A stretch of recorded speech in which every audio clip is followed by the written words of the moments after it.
Good morning. My name is Buck Malik. I'm a resident, I had to check there.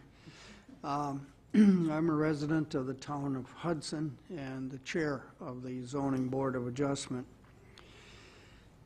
Today is Thursday, July 28th, 2022. The clock on the wall says it's 10:30 in the morning. We're in the St. Croix County Boardroom. This is the time and place that was announced for the monthly meeting of the Zoning Board of Adjustment.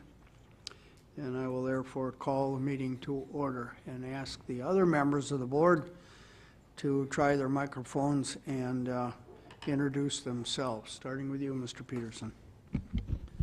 Dave Peterson, Town of Kinney Connect, citizen member. Greg Telejohn, County Supervisor, District 14, Aaron Prairie, Warren Town, a little bit of Warren, and Richmond Township.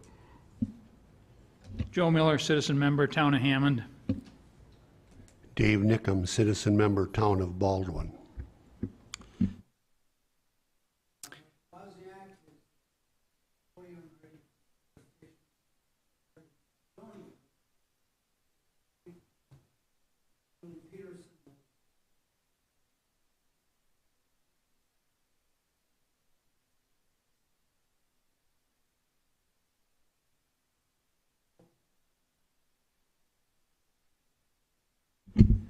But they could remind me to turn on my microphone.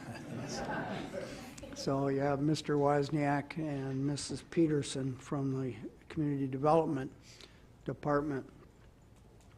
I'm going to make a statement for the record that this meeting was properly noticed in the newspapers and posted in the proper places to satisfy the requirements of the open meeting law of the state of Wisconsin and the statutes that pertain to hearings of zoning boards of adjustment.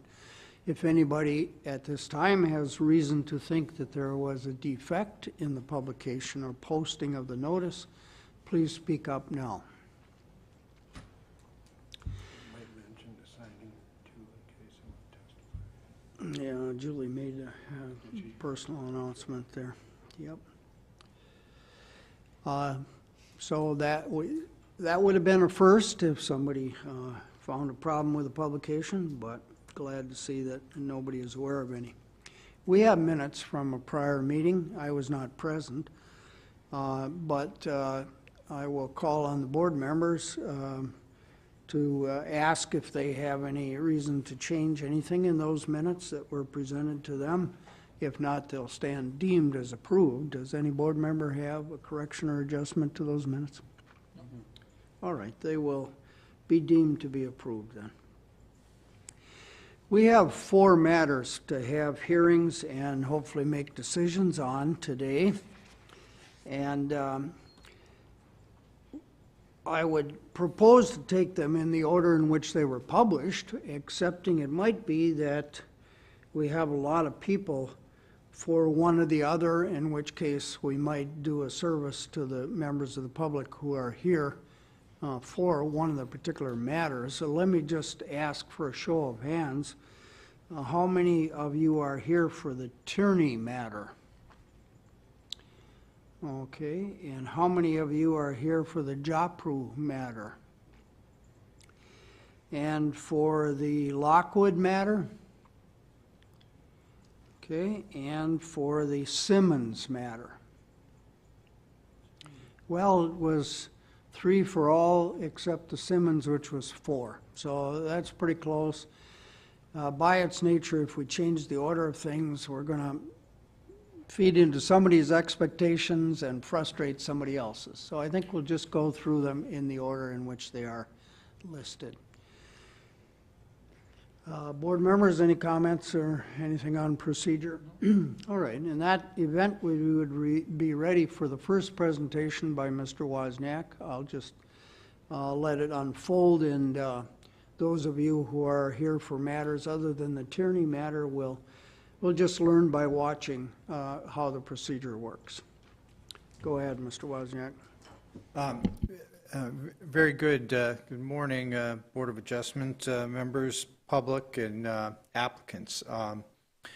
The first item And public hearing on the agenda that we're considering is a setback variance request to reduce the bluffline setback for a screen porch addition to an existing dwelling pursuant to section 17.36 G5 of the St. Croix County Lower St. Croix Riverway Overlay District ordinance.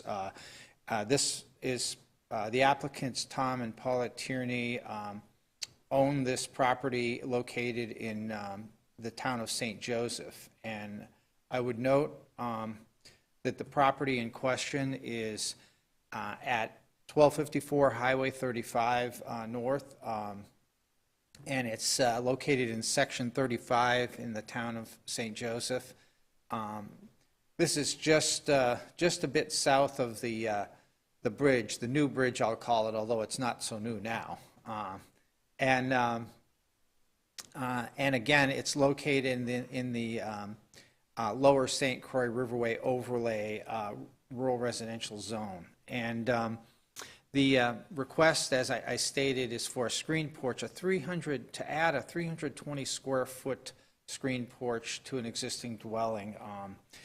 Included with this, with the packet materials provided to the Board of Adjustment and available to the public, or the staff report that I'm running through, the variance application from the Tierneys, and comments from the Wisconsin DNR regarding the request. A little bit overview here of the request. The applicants are asking for what we estimate to be a 30-foot variance, the minimum bluff line setback of 40 feet for a principal structure,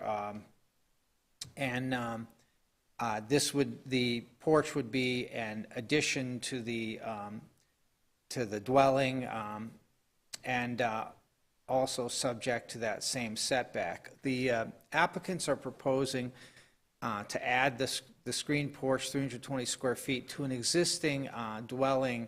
It's a two-story dwelling of 2,214 square feet.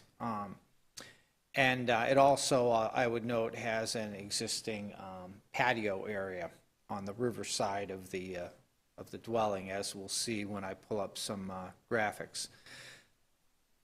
The new porch would also have a rooftop deck. In addition to the new porch deck, the proposal includes recladding of the upper portions of the existing structure with dark earth tone materials to minimize its presence on the landscape as viewed from the St. Croix River. I just note for the board's interest that when I complete the presentation, Mr. Tierney noted that he actually has some samples of materials, a board that he would like to display or pass around for consideration by the Board of Adjustment, just for clarification, since his proposal didn't indicate specifics on what he's proposing to do with the exterior materials on the dwelling. Excuse me, while you're catching your breath there between sentences, Mr. Wozniak, is it not right that whenever applicants within the riverway seek a variance and a building permit, if the outside of their structure is not already earth tone or summer vegetation color, they must make that change as a condition of any variance that's granted? Correct, and Thank you. I think this is an effort to clarify what their intention is. In order to enhance the integration of the structure with the landscape and to visually soften and reduce their profile, the west river facing of the structure would be planted with trees and shrubbery native to the river bluff. The porch would be supported by 9 one-foot piers with no disruption to the existing grade or drainage pattern of the site. Although I would say that if you add more impervious surface, rooftop, you're you're going to have an impact on drainage that would have to be addressed. The location, again, of this, about 650 feet downstream of the Highway 64, in the vicinity of the bridge. The property fronts on and gets access from State Highway 35. The site plan for the screen porch is displayed on this slide, and highlighted in red would be the proposed addition to the existing floor plan of the dwelling.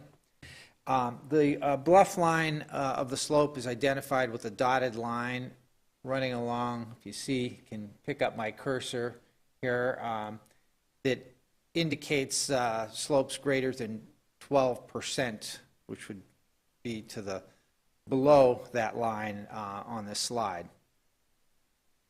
Excuse me again, would you highlight the location of the present patio while you're on that slide? Yes, the patio with my cursor here right in the middle, if you can pick it up, is on the river side of the existing dwelling as well. This is just another view out a little further. The existing dwelling predates the Lower St. Croix Riverway Overlay District ordinance and is located within the 40-foot setback from the bluff line, top of slope of the slope preservation zone. And the dwelling appears to be located as close as 14 feet from the bluff line, top of slope again. And the screen porch would extend even closer to the bluff line. The bluff line kind of curves a bit back up towards the Highway 35 right-of-way. I would note that this dwelling is wedged between the current Highway 35 right-of-way and the top of the bluff, and there's just a narrow strip where it sits. Although it's on a 5-acre parcel, most of the parcel is bluff, essentially, running down to the river, of course. The structures, there's an accessory structure as well, are non-conforming to provisions of the Riverway Overlay District. Pursuant to Riverway Overlay District Section 17.36 I2E, two I's, non-conforming principal structure located wholly or partially within the bluffline setback, the structure expansion must be set back at least 40 feet from the bluff line. The Tierney principal structure proposed expansion is not set back 40 feet from the bluff line, so that's hence why a variance is being requested here today. These are some elevation sketches that give a visual from the riverside, looking at the existing dwelling and the proposed porch addition, as well as views from the south here, I believe, on this, and you can get a sense of visually what this would look like.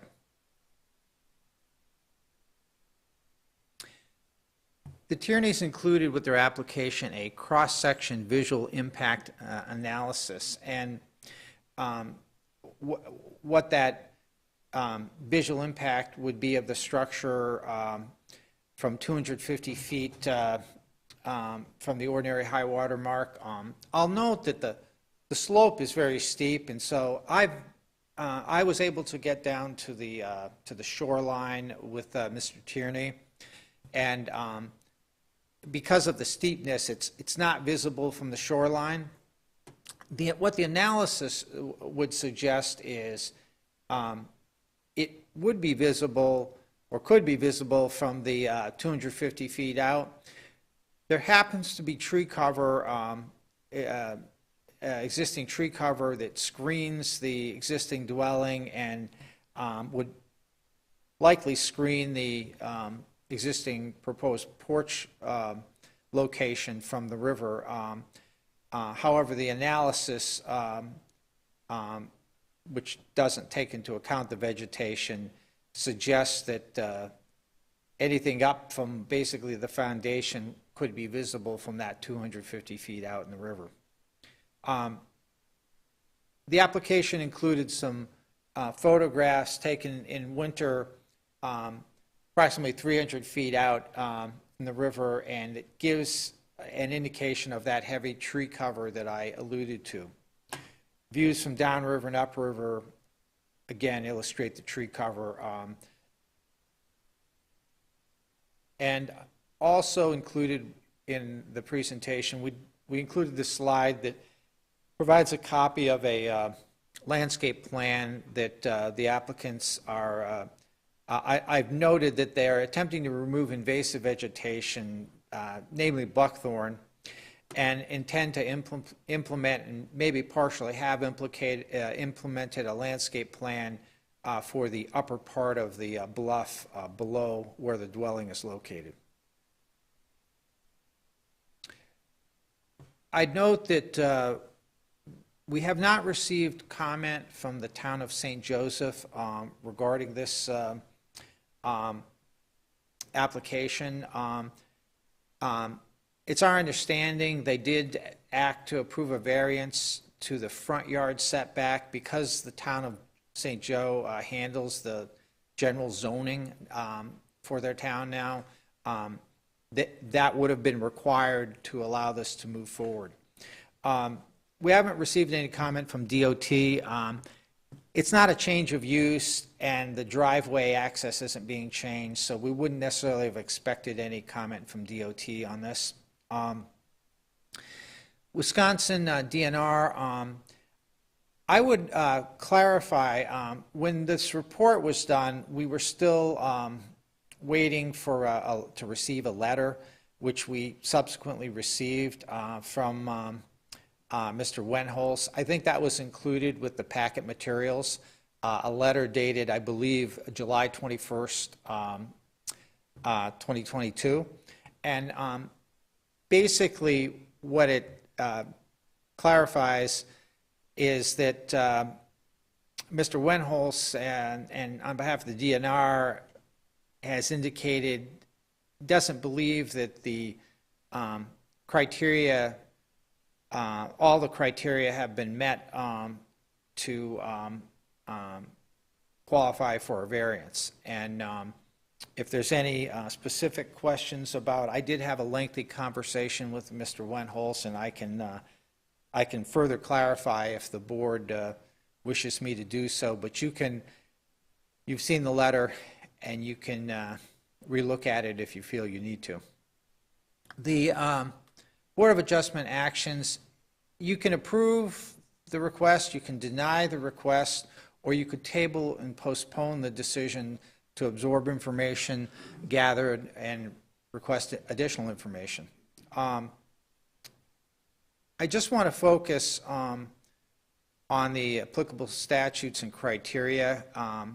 It's important, especially based on our recommendation on this request. The Section 17.705C3 has language that says granting variances from the strict terms of this chapter as will not be contrary to the public interest where owing to special special conditions, a literal enforcement of the chapter will result in unnecessary hardship so that the spirit of the chapter shall be observed and substantial justice done. Variance shall be granted only subject to the provisions, subdivision 6. No variance shall have the effect of allowing any district uses not permitted in that district. In this case, that's not an issue. The use would otherwise be allowed in the district. It's the prescriptive requirements that are the concern here. Wisconsin statutes, state statutes,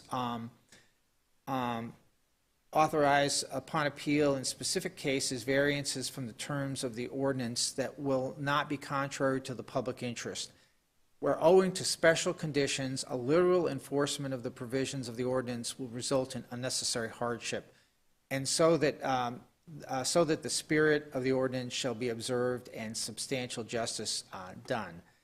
And further, I would note that to qualify for a variance, an applicant has the burden of proof to demonstrate that all three criteria are defined in Wisconsin Supreme Court rulings. And we list the three criteria. They speak to there must be a unique property limitation preventing strict compliance with the ordinance. The applicant must prove an unnecessary hardship exists, and a variance may not be granted which results in harm to public interest. I'd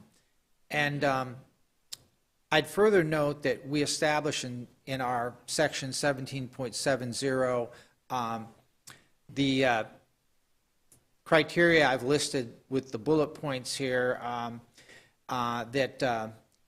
that it indicates a variance shall not grant or extend or increase any use prohibited in the zoning district, be granted for a hardship which is self-created, damage the rights or property values of other persons in the area, or allow actions with the appropriate amendments to this ordinance or its associated maps.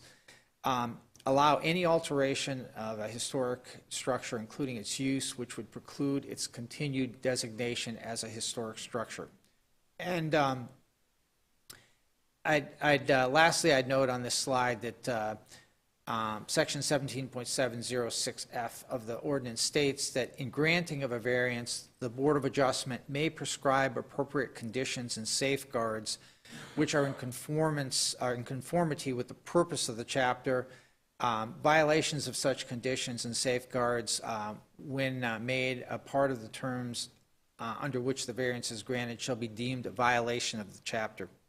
I'd like to run through findings of fact and conclusions of law that staff have put forward for consideration by the Board of Adjustment. I'll note on number 3 listed here that the applicant filed the application to reduce the bluff line setback from 40 feet to approximately 10 feet, approximately a 30-foot variance to add a 320 square foot screen porch and rooftop deck to the existing dwelling pursuant to section 17.36 G5 of the Lower St. Croix Riverway Overlay District ordinance. I would just like to correct, when this finding was done, we did not have the written correspondence, and the board may wish to revise in your action if you follow these findings. You may wish to reference the July 21st, 2022 letter from Mr. Wendholz as the specific comment received from the Wisconsin DNR. We note the town of St. Joseph has not offered comments on this variance request, but did act on a variance that would be required to address their own zoning requirements. And no comments received from DOT. Under what we list as number 7 here in findings, I'd just like to run through this. It's important based on our recommendation, which will follow. To qualify for variance, the applicant has the burden of proof to demonstrate all 3 of the criteria that I previously stated. First, unnecessary hardship. The applicants are able to make reasonable use of the subject property. Currently, the property includes a 2,200 square foot dwelling with an attached garage and patio. The existing dwelling was constructed in 1947 and predates establishment of the Riverway Overlay District. The dwelling lies partially within the 40-foot setback from the bluff line. regarding unique property limitations, the subject property is predominantly bluff land with a very narrow strip, as I've already alluded to, where the dwelling is located, a flatter area between Highway 35 right-of-way and the top of bluff. I would note that there are many properties in the vicinity and elsewhere in the Riverway Overlay District that have extensive steep slopes and very little buildable area that will conform with applicable setbacks. So this staff would not view this as a unique situation in that regard. Regarding no harm to public interest, the public through St. Croix County has a strong regulatory interest in protection of the bluff line and the water quality of the St. Croix River. The applicants plan to reduce the bluff line setback to add the 320-foot square foot screen porch to their existing dwelling is inconsistent with the intent of the Riverway Ordinance setback to the bluff line standard. So that's essentially the position staff would be taking on this. I'd note regarding the further criteria in section 17.706E of the ordinance, in respect to granting, extending, or increasing any use prohibited in the zoning district, I'd note that the screen porch rooftop deck is a use that may be permitted in the overlay district if constructed in conformance with applicable standards, but it cannot be constructed in conformance with applicable standards as a non-conforming principal structure wholly or partially in the bluff line setback. And so that's really the issue or problem here. The existing structures on the property are non-conforming, allowing enlargement or replacement would perpetuate and extend the nonconformity. The proposed addition also, I'd note, does not conform with applicable setback requirements from the bluff line and does not have does have the potential to cause visual or water quality impacts inconsistent with the intent of the Riverway Overlay District. The request does not appear to be based solely on economic gain or loss. I think it's the applicants are sincerely trying to find a way to more fully enjoy the use of their property. In terms of being granted for a hardship which is self-created, the applicant's request is dictated by the location of the existing structure and the topography of the site. Although the 5 acres, the site's 5 acres in size, it has very limited buildable area, and the existing dwelling that predates current standards has maximized the potential for improvement on the property. In respect to damaging the property or rights or property values of other persons in the area, protecting the integrity of the bluff line and water quality by enforcing setback requirements established in the overlay district serves the interest of the broader public as well as nearby property owners. Granting of the requested variance creates risk for erosion and sedimentation of the bluff that may have the potential to negatively impact the St. Croix River. Regarding allowing action with the appropriate amendment to the ordinance or its associated maps, there's no amendment proposed, and that's not applicable to this request. And allowing any alteration of historic structure, including its use, which would preclude continued designation, I don't believe these structures are designated, and this criteria isn't applicable to this particular request.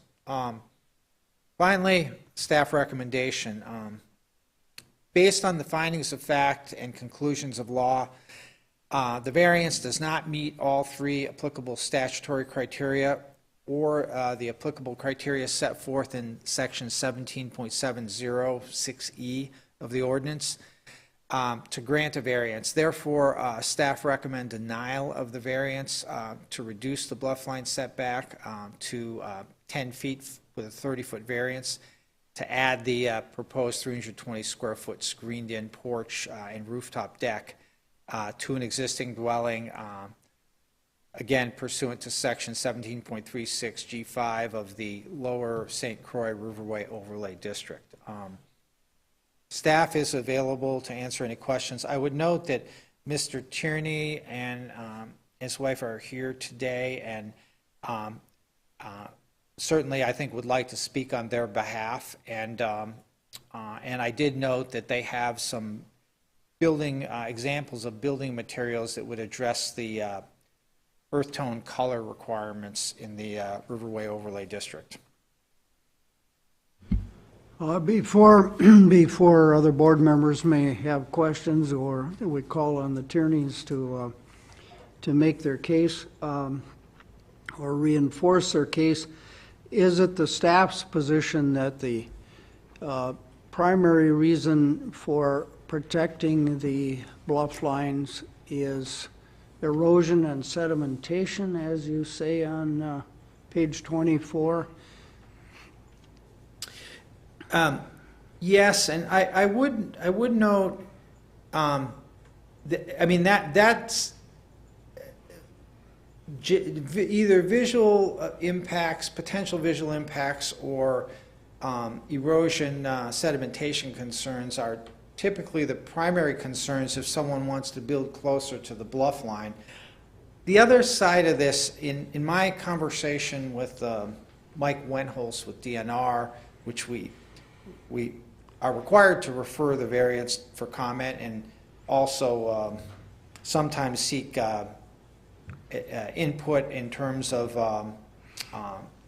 are we properly interpreting the ordinance. But the unique hardship associated with the property and the ability to make reasonable use of it, Mr. Wentholz felt it didn't match up with all three of the requirements in statute. Yeah, I get that. Those are separate points, apparently. Yes, That yes. underpin your proposal for denial. Did you take a look at the impervious areas of that accessory structure and that patio? Are they of approximately the same area as this proposed deck/porch? They too are located in the bluff, in the Yes. slope, or within Yeah. 40 feet, I believe. I'm Yeah, reading. The drawings provided, it was a little difficult to do exact measurements, but I would say the patio is approximately a similar amount of square footage or impervious surface. Mr. Tierney may have a comment on that. He may be able to quote you the exact dimensions of the patio. Board members, do you have any questions for Mr. Wozniak? Okay, well then let's hear from the people who want to speak in favor of this application. I'll just briefly summarize the law. As in all variances, the burden of proof of convincing the board that a variance should be granted lies on the applicant. It is not up to the staff or anybody else to prove anything. It is up to the applicant to carry the burden of proof. And so that's why we give you the fullest opportunity to explain your case. So whoever would like to speak, assuming you've already signed our oath that your testimony will be true and the truth, and so help you God, come on up, identify yourselves, and make your case.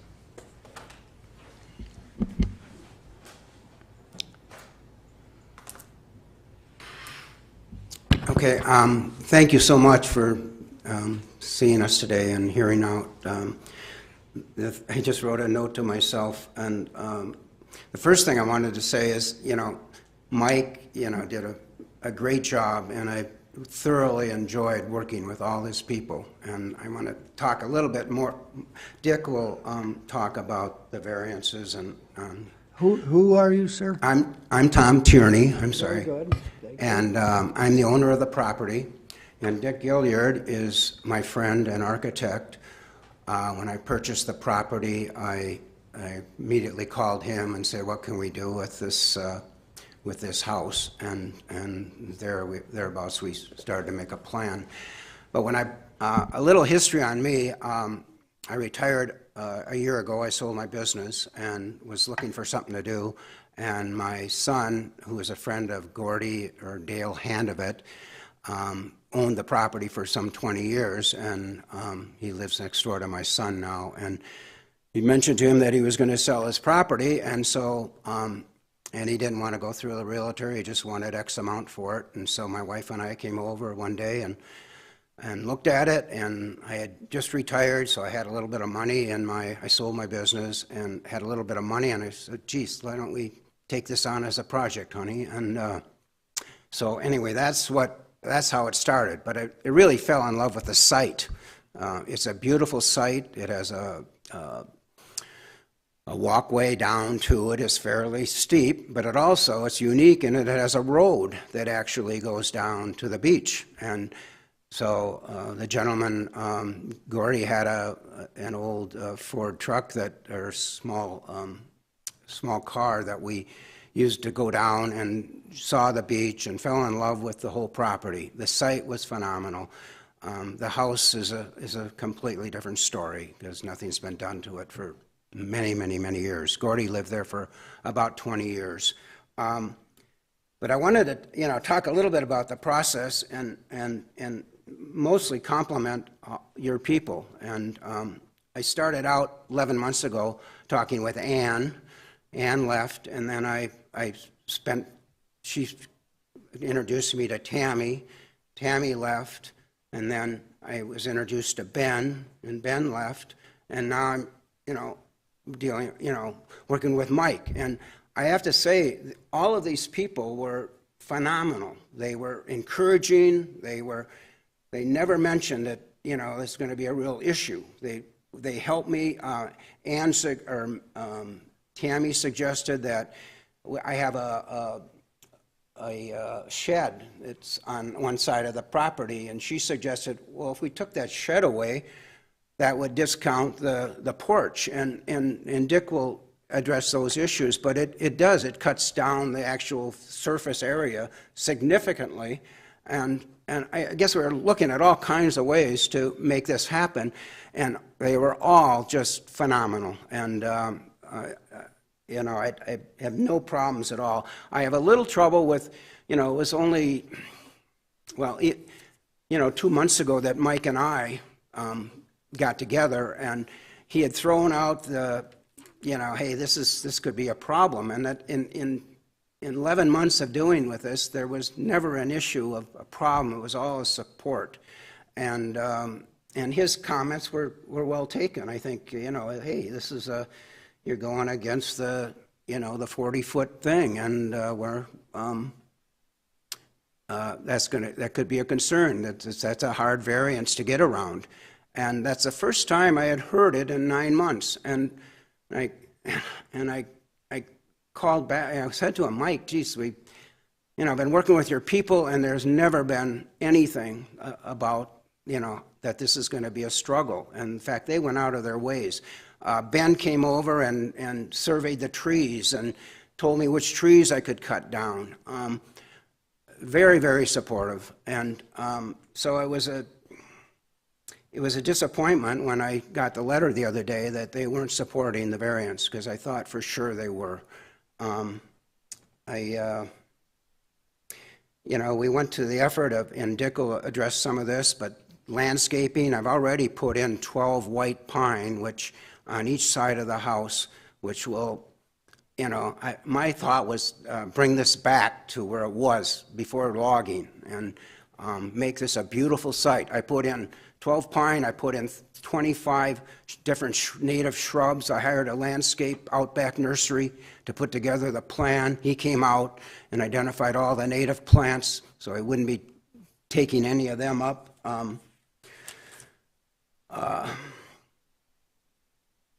Mike has said the bar is usually high. for a variance for minimum setback, and I was very shocked at. I wish, if I could do it over again, I wish that Ann or Tammy or Ben would have said, gee, Tom, this is not going to work, and just cut bait and be done with it. But I got tons of resources in this thing and lots of your time, and we could have probably just, if we could have just said, the odds are not good, Tom, this is not going to fly. But instead, they were phenomenal, all the resources and the help they gave me to, every one of them said, we can make this happen, Tom. And so it was disappointing, but anyway. Yeah, I don't know if this would surprise you or not, Surprise me? that we must treat you the same as any other applicant, even applicants who aren't here today, who will be here tomorrow. And your personal experience with the staff, good or bad, is of no weight whatever. I'm sorry, but that's the way it would be in a court of law. That's the way it is in the Zoning Board of Adjustment. Can you address any of the specific legal points that Yep. we have to follow? Yep. Please do. Dick will do that, and so I'll step aside. I'm gonna.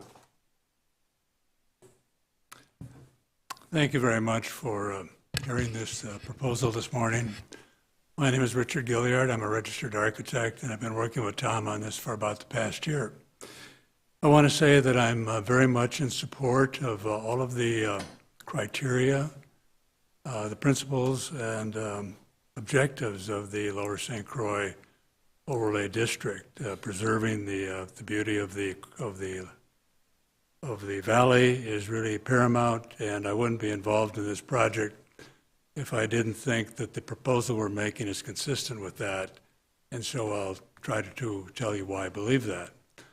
The site has been described well by Mike and Tom. It's a phenomenal site. It has great river frontage.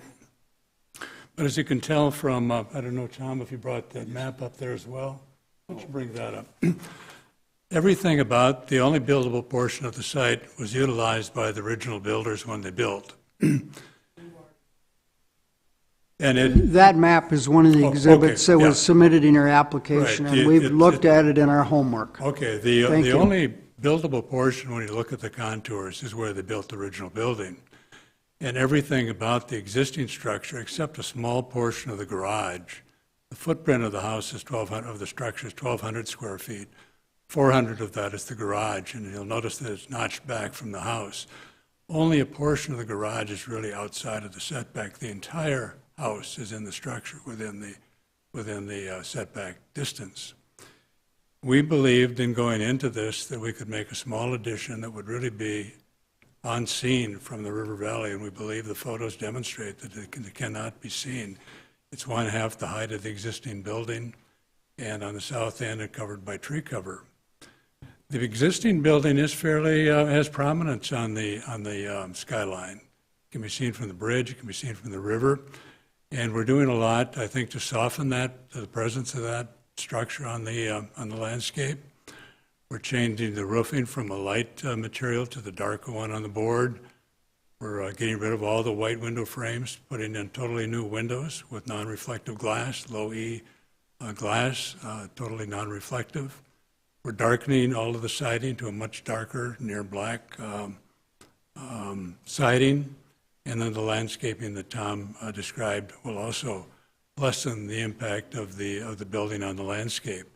Those same materials would be applied to the addition as well. So we think that the building, as it sits on the landscape, there is no other place for this building to be. The addition is very modest, and we believe it is truly invisible from the river corridor. The reasons for the modifications of the plan and the interest in adding to the building are that it's 75 years old, and it's a building that has great bones, but it's only 16 feet wide, 800 square feet of the first floor are living space. The kitchen is a postage stamp. It has one bathroom. The interior stair does not meet code, And by the time you do some of the things to really make it livable, contemporary fixtures in the kitchen, a bathroom, an entry that really works and provides some shelter, and gets rid of an step when you come in, there's a need for additional space on the ground floor if it could be achieved. And that's what that addition does. It's dead level with the existing living room because accessibility is an issue. We did look at the possibility of building over the garage, or really it would be rebuilding that structure in order to actually make it accomplish it. But the footprint could have been used to do a two-story there and add some space both at the grade and on a second level. That would increase really the height of the building and its prominence on the landscape. And we just felt that, and we'd still have, then you'd have a parking issue. So we felt that this was a modest addition that really lives up to the spirit of the ordinance in that it can't be seen.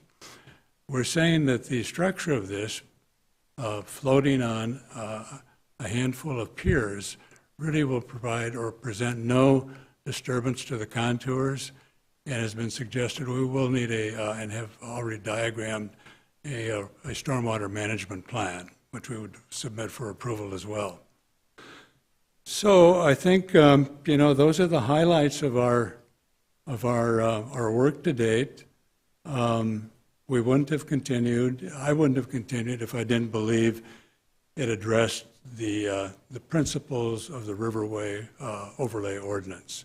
That is, protecting what is visually perceived from the river, and also preserving and protecting the bluff line. The building is where it is, and we believe what we are doing to make the plan more functional, make it a little more livable building, is consistent with what the public's intent was in drafting the ordinance. So, questions? Did I understand you to say that none of this building sits within the 40-foot setback? That's right.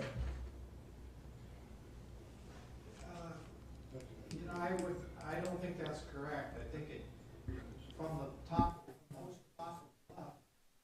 most of it. Well, I just scaled it last night after your report. The house is basically inside, only a portion of the garage is really outside the 40 feet. Yeah. Most of it inside. Yes. Yes. Yeah. We're on the same page then, right? It's a non-conforming but perfectly legal structure now, most of which could not be built today because the location. Right. Yes, it right. is. Yeah. Sorry if I misinterpreted your question there. You guys just got reversed somehow. Yes. Is there anybody else in the room who wants to speak in favor of granting this variance? More questions, board members? Is there anybody in the room who wants to speak against granting this variance? Sir? So, Mr. Attorney, you can take your exhibits and make room at the podium for this gentleman who will identify himself when he gets there. And you, Mr. Gilliard, don't leave the room yet, but Mr. Attorney, would you like these exhibits? I'll just say one last thing about the project. Sure. And the work I'm doing in other areas these days. The greenest building is the one that's already built, and I think we're preserving this building is a very terribly important thing. And we think the work that we've done here is really based on that as the core of the project. So, thank you. And yet you're not proposing anything within the shell of the existing building, are you? We are totally remodeling the interior of the building, but it doesn't require any variances, right? Very good. All right, and who are you, sir, for the record? My name is Doug Rowan. I live at 295 Riverview Drive in the town of Troy, and also live in the St. Croix Riverway. Surprisingly, on a property that's has very similar constraints to the one that you're discussing today, both on the riverside and from a setback standpoint on the backside. My house is, So why do you say it's surprising, Mr. Bowen? The staff maintains that there are lots of properties.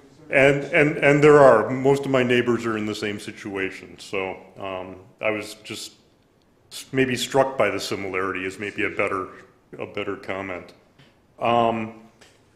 First thing, I mean, I can appreciate both the desires to optimize the use of the property as well as the constraints on expansion or modification for this kind of property. And I'd also like to applaud the efforts of the owners to remove invasive species.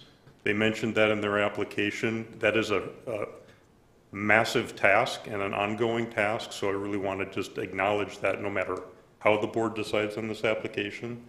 But I do support the conclusions and recommendations of the Wisconsin DNR and the county staff on maintaining the setbacks from the riverway for visual reasons, stormwater reasons, and consistency in application of the standards of NR 118 and the riverway ordinances up and down the river.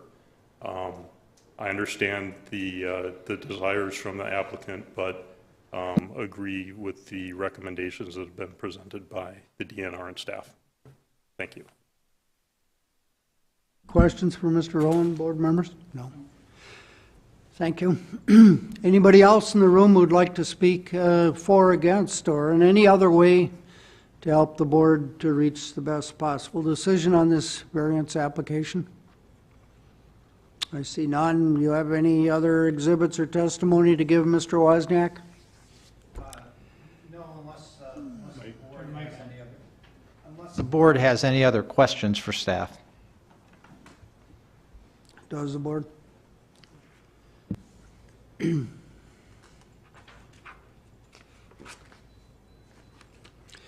Now, you didn't say anything, Mr. Wozniak, about the general purpose of zoning that, and certainly of the St. Croix County zoning ordinance.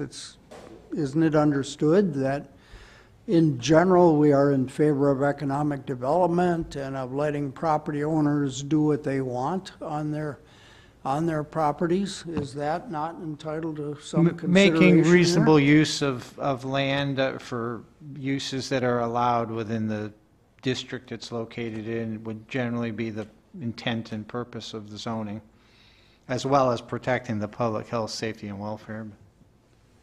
But it's your understanding that the specifics of the details of the state law and the Riverway ordinance overwhelm that general principle. Is that correct? That's the conclusion staff reached on this. I think the board can see this is a very sincere proposal from a property owner that's trying to do a good job managing their property. And all of that is admirable, but there's still a conflict with the specific provisions of the Riverway Overlay District. Questions? Mr. Telejohn.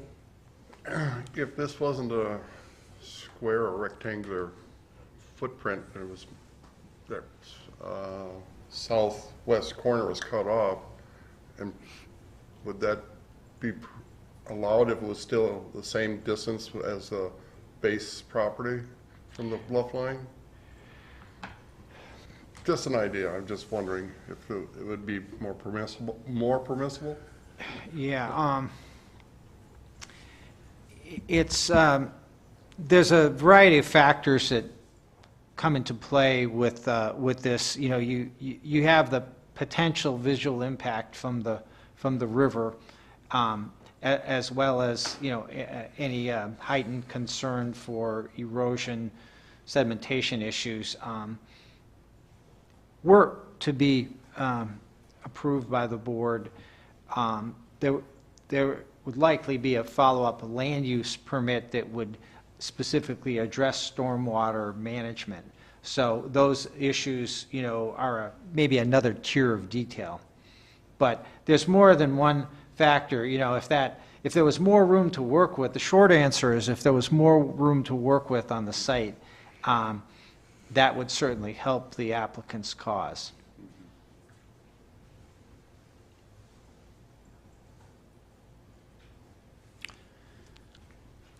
Well, board members, we have the standards that are listed for us, and we've got the staff's opinion here that there are not practical difficulties within the meaning of the law to residing in this property as it is. At this point, I'm going to close the hearing, which is a procedural step, which means that after this point, the board will make its decision, findings, and conclusions without the benefit of any further testimony or exhibits. It may dialogue with the staff as necessary in order to create a decision document. The time is 11:25, and I am declaring the hearing closed. We could, board members, we could proceed to a decision, or we could defer it until we've heard other hearings today. We do have 3 other groups of people listening. At the risk of getting out on a limb, just because I've already got my mic turned on, I will say that I didn't hear anything today that would change my opinion from adopting the staff recommendation. But that's just me, and you all understand that I'm only one vote. So if I were doing it, and if I were doing it alone, if I were acting as a judge all alone, I'd make the decision right now. But you may very well sense that there's something you want to debate and discuss, and of course you may have an entirely different direction from where I seem to be headed. So I'll shut up here and see whoever speaks next and what they say. I guess I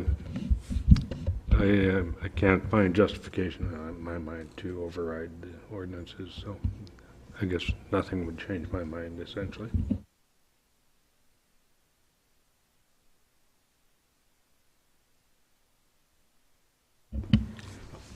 Unfortunately, I would have to agree with Mr. Malik's conclusion also.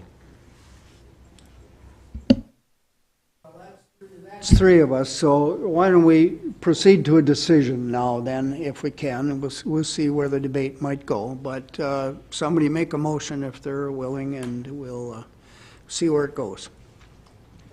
I move that we support the staff decision and deny it. I'll second it. All right, discussion. We haven't heard from you, Joe, or you, Dave. Is there something you want to say that hasn't been said yet?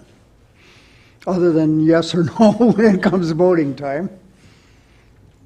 Well, I feel bad that this family purchased this not knowing about setbacks and being on the bluff line.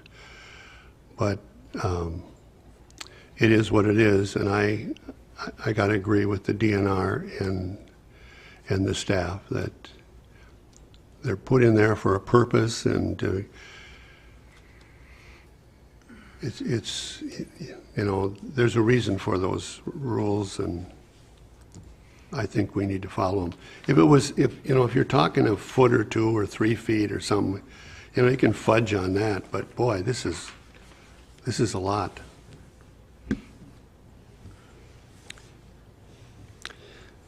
In that case, I'm going to call for a vote. All those in favor of denying the variance for the reasons that are stated by the staff report should now vote aye. Aye. Aye. Aye. And those opposed should vote nay. The decision is unanimous to deny the variance. Mr. Wozniak, the next case.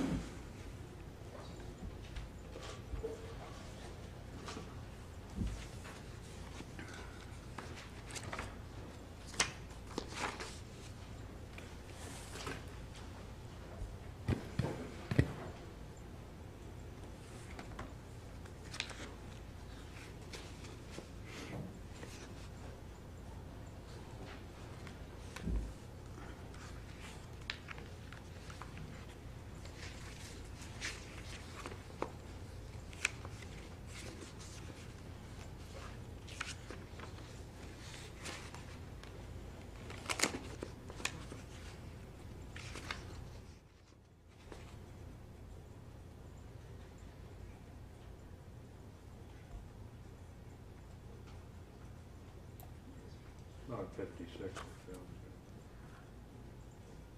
Okay.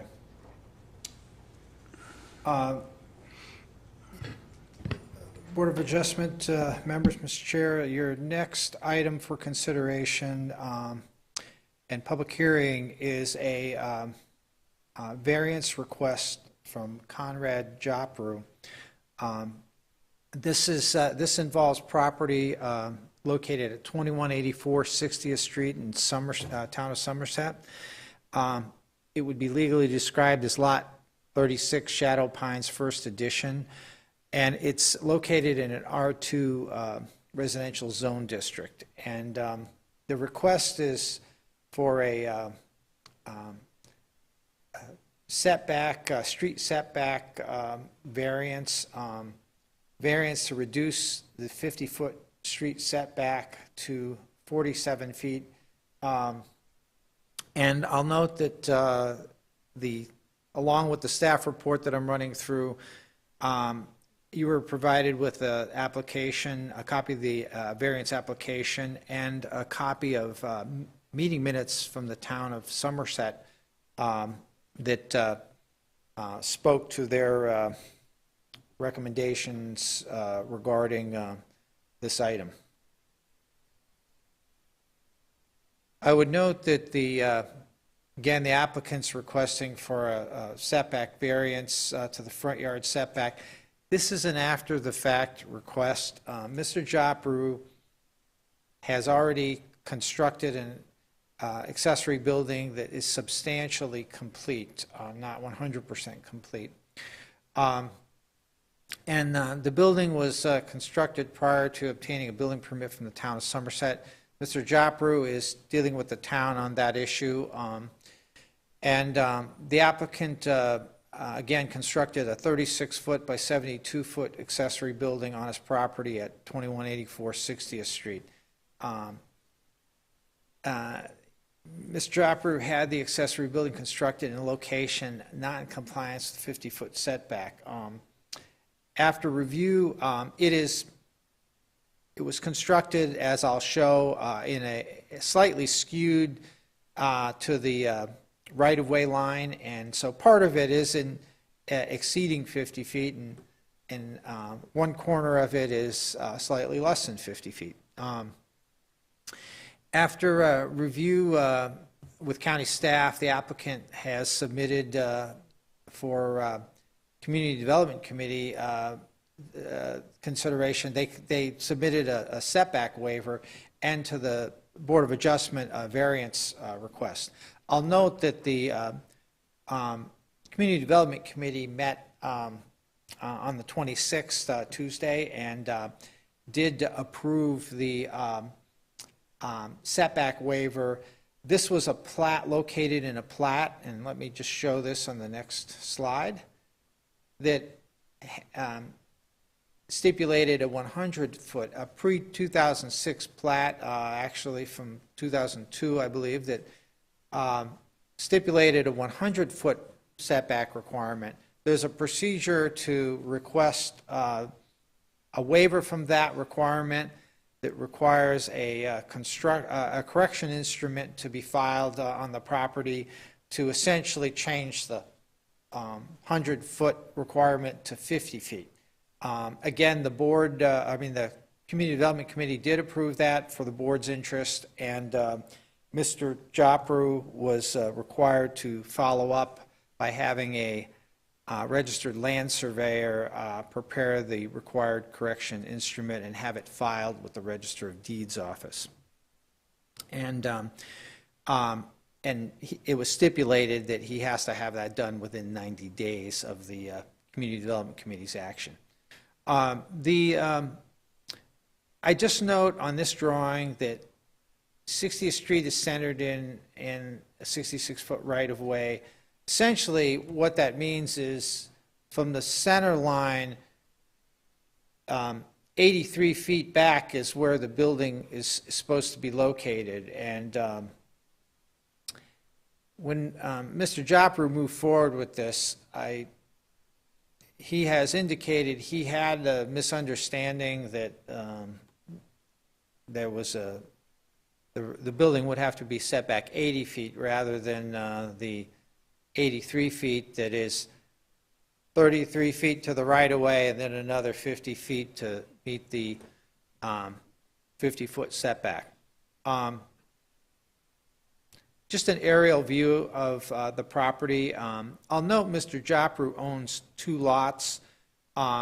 This is part of a former tree farm, so you can see the extensive trees located on the subject property. This plan indicates the approximate location of the building, and I would note that the southeast corner is set back about 53 feet from right-of-way, and the northeast corner, our staff measured at 48 feet.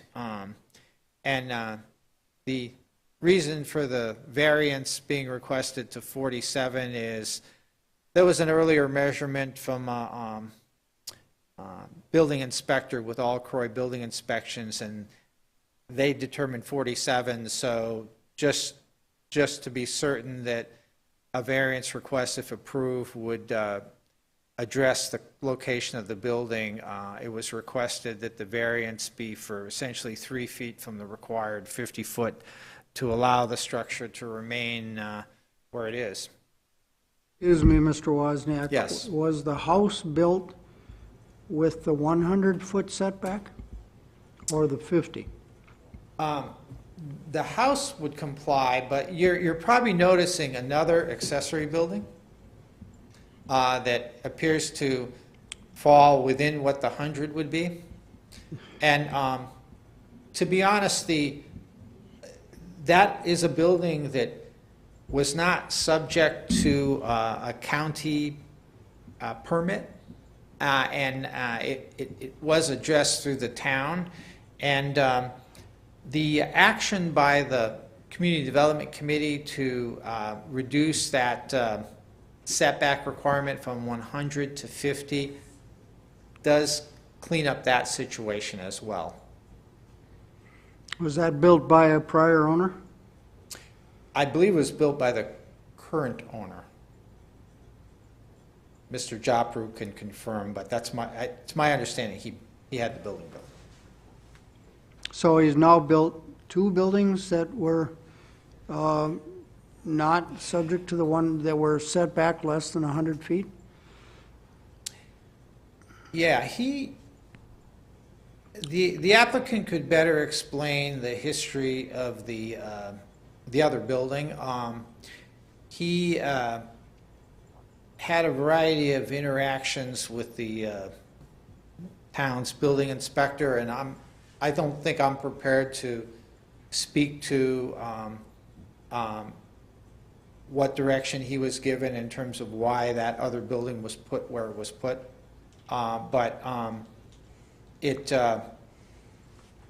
With this proposal, this came to the county's attention from the town of Somerset, wanting the zoning issues to get resolved before they would resolve building code issues with the new building. Were these the only 2 lots that the Community Development Corporation, or committee, changed the 100-foot setback to a 50-foot setback? Or were there others in a subdivision here? There have been others, certainly elsewhere in the town of Somerset or the county. For this particular development, I'm not certain that there's been other requests, at least not for any of the immediately abutting properties. All right, go ahead. Just to go on, the site map illustrating properties surrounding the site for the proposed variance. Applicant, again, owns lots 36 and 37, as we've outlined here. The property, and we call out the extensive vegetation kind of surrounding the, on Mr. Jopru's lots and some of the abutting properties as well. The property to the east is currently being farmed with tilled cropland. And current tree cover and structures provide visual buffer from the accessory building, except from the east, again, along 60th Street, the 60th Street frontage. These are some photographs of the building that was constructed. And you can see 60th Street here on this. This is looking south from the driveway that serves the dwelling and the other accessory building on the property. And this is a view looking northward. You're seeing essentially the front side of the accessory building. A couple other photos. This would be the back side, the west side, and the property does slope up a little, mounded up a little bit, and there's a bit of tree cover, and then it drops down to an area where Mr. Jopru's sanitary system is located.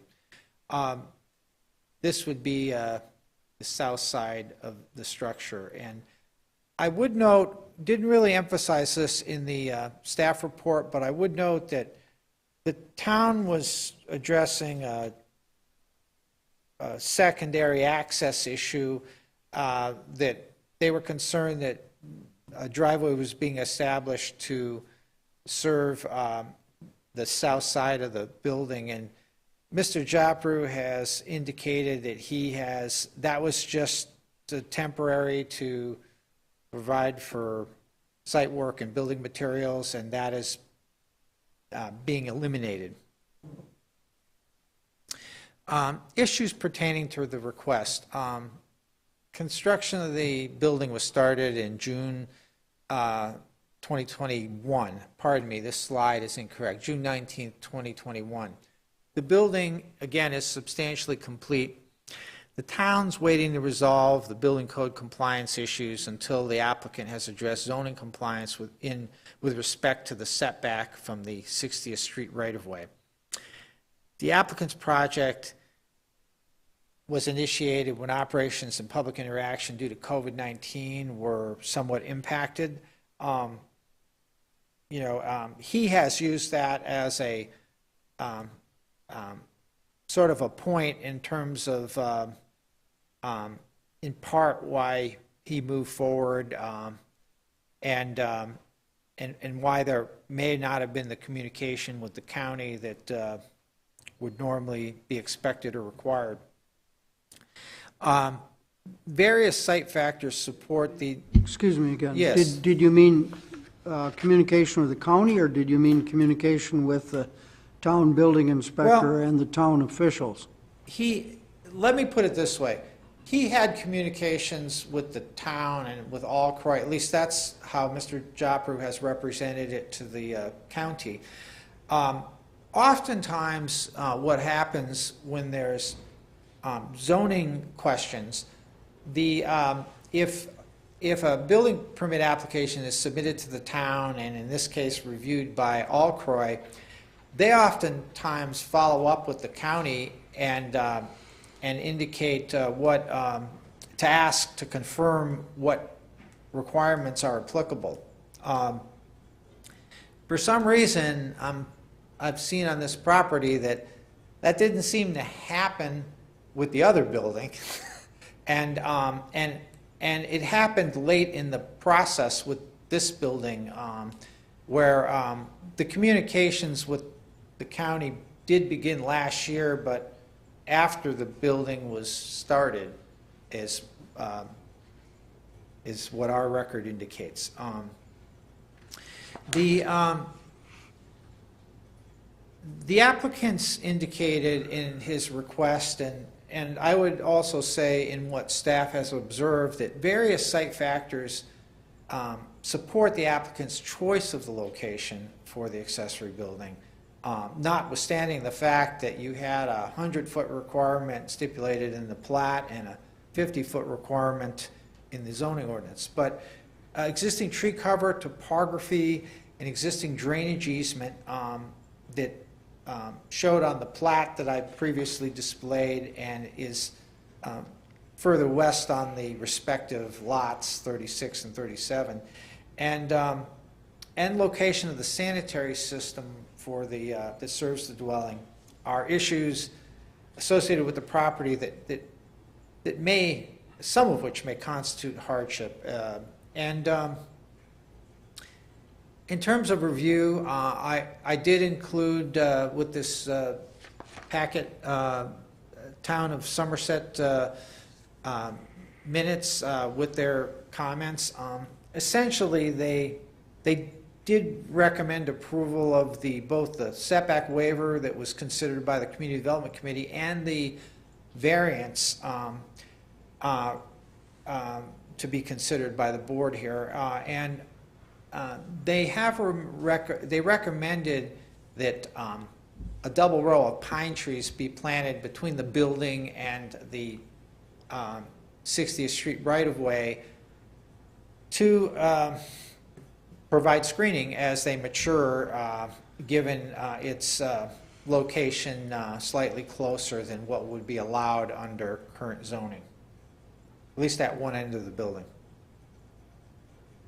Our standard slide referencing applicable statutes and criteria, I won't read this verbatim. I kind of went through this with the last request. I would just note 1, 2, and 3, the unique property limitation, unnecessary hardship, and harm to public interest issues. And also the criteria included in Section 15.5706B of Chapter 15, our zoning ordinance for the county, that we use to evaluate variance requests. I'd like to run through findings, and just before I do so, I would just mention to the board that it's always difficult to deal with after-the-fact requests that property owners, builders, sometimes developers get ahead of themselves, and we end up with these awkward situations where we have to sort out what best serves the public interest in evaluating how best to interpret our ordinances and interpret the intent. In this case, the applicant filed an application accompanying an application to allow an accessory structure to be located within 47 feet of the right-of-way of 60th Street pursuant to Chapter 15, 15.231 to be specific, the R2 District 50-foot street setback requirement. We know due to existing trees and another accessory structure located on Mr. Jopru's property, granting of the after-the-fact setback waiver would not negatively impact adjoining residential properties. And we feel from an aesthetic or drainage standpoint that would be the case. The reduced structure setback will allow the proposed structure to be located on an appropriate portion of the lot from an access standpoint. We note that the Town of Somerset's considered the item and recommended approval of the requested setback variance. The Town Board included as part of its recommendation a preference that the Board of Adjustment require Mr. Jopru to plant a double row of 6-foot pine trees 25 feet from the closest corner to the right-of-way of the accessory building. When I go through staff recommendation, we worded things a little different than that in a recommendation, and I'll explain that when I get to it. Number 9, we reference in the findings, both approval of the after-the-fact setback variance and the after-the-fact setback waiver must be obtained by Mr. Jopru in order for the accessory structure to remain in its current location. Regarding qualifying for a variance, the applicant has the burden of proof to demonstrate that the approval criteria referenced in Chapter 15, Section 15.5706B 1 through 6 are met. And let me run through this. Be granted a hardship based solely on economic gain or loss. Even though the variance request is being made after the fact, there are issues unique to the subject property, and the request would not be granted solely on an economic gain or loss. The building, it would have been more difficult to accomplish. It's possible the building could have been located elsewhere on the property, or even that the two lots could have been combined, but they both qualify as building lots. But there would have been implications to achieve that in terms of the loss of trees and impact on the property. Be granted for a hardship that is self-created.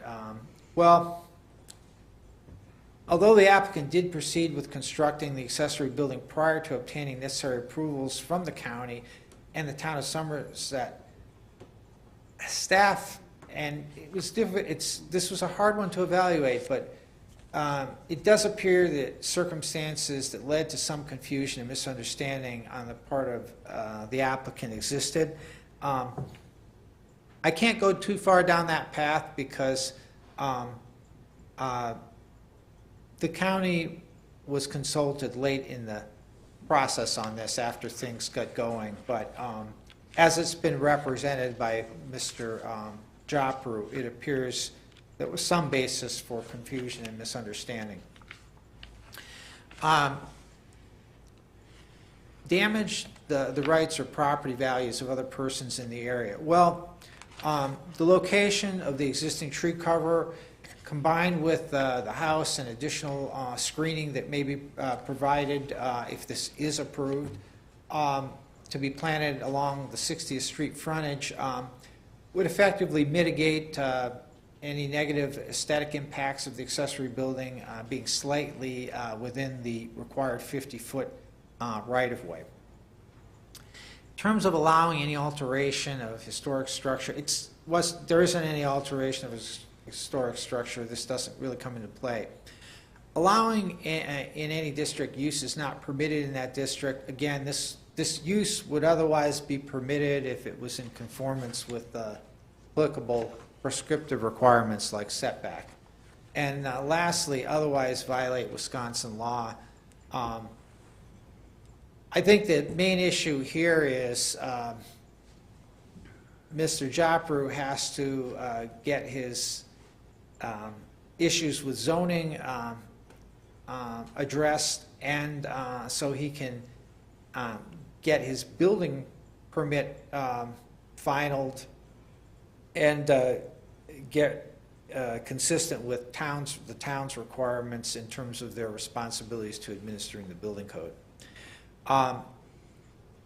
Lastly, on findings, the applicant did consider an alternative location for the accessory building behind his house, but to access that portion of the site, it's restricted due to the location of existing improvements, which, you know, it's in a way it's hard to look at that because you could say, well, that's self-created. There is a drainage easement that comes into play and extensive tree plantings that are part of the property that would have required significant modification. And I think that, in many respects, that provides even a stronger basis for the location where the building was put. Excuse me, but was the alternative location 3 feet over considered at all? Well, yes, you know, that's the reason Mr. Jopru had indicated for the placement. He indicated that his building contractor indicated they needed a certain amount of clear space behind the building to construct it based on the type of construction of the building. But in reality, if it was set back 50 feet as opposed to 47 feet or 48 feet if we take our staff measurement, he would have only needed the setback waiver from the Community Development Committee and would not have needed to show hardship or meet the criteria for a variance. So I think that's what you're getting at. Well, I'm getting at why you, leading the staff, are taking the position that it couldn't have been built 2 feet over, using the measurement that your staff made. Yeah. Is there something about the site that precludes that? And the way that this Clary construction does business? I can't say that it couldn't have been built 2 feet over, or All right. how you much don't have to difference that would elaborate. have made for the ability to construct this particular type of building. Maybe the applicant could speak to that, but I can't come up with a basis for that. Go ahead. I note also on findings, the applicant has indicated he's willing or intends to plant the additional trees that the town had requested and staff would also recommend. And the applicant's lots were previously part of a tree farm, and compliance with the 100-foot setback would have required cutting a large number of mature trees. Now, the 50-foot, that area was cleared, and you don't have as much of an issue for the 50. You would have if it had to abide by the original 100, which was the requirement when this application was actually submitted. Staff recommendation. Staff has recommended the Board of Adjustment approve the setback variance to 47 feet from the road right-of-way of 60th Street based on findings 1 through 13. And some of these are redundant to what I went through with the findings, so I'll pick and choose what I emphasize here, and I know that the board members have read these, read the staff report and looked at all of this. We included a provision that the applicant shall secure necessary permits and/or approvals from the town of Somerset. That would include essentially filing up their building permit. The applicant shall plant 2 rows of evergreen trees between the accessory building and the 60th Street right-of-way. The applicant shall be required to obtain approval from the land use administrator in regard to tree species, spacing, and size at the time of planting. It's staff's view that there may be other species besides pine trees that would be evergreen trees that may be even more appropriate for that location. And based on availability, whether they're 5 or 6 feet, we wouldn't accept seedlings, but we would require the applicant to confirm, if this is approved, what he intends to plant and spacing. Probably we're talking about 15 foot on center with 2 rows of them, so they would be staggered along the length of the building, between the building and the 60th Street right-of-way. The applicant would have 1 year from the issuance of the approval to complete the accessory building and require landscaping, and failure to do so would result in expiration or revocation of this decision. Our final 3 conditions here tend to be our standard conditions. And I won't read through them, but can answer questions if the board has any. Lastly, I would say, from a staff standpoint, Mr. Jopru is here. He can explain his situation or answer questions. these after-the-fact situations are hard, and determining what's best serves the interest is always difficult when something's already been built. Questions, board members? Was the the small building that you talked about north of the existing one, was that built in the proper sequence where he applied for the building permit and got the building inspector involved and then constructed the building?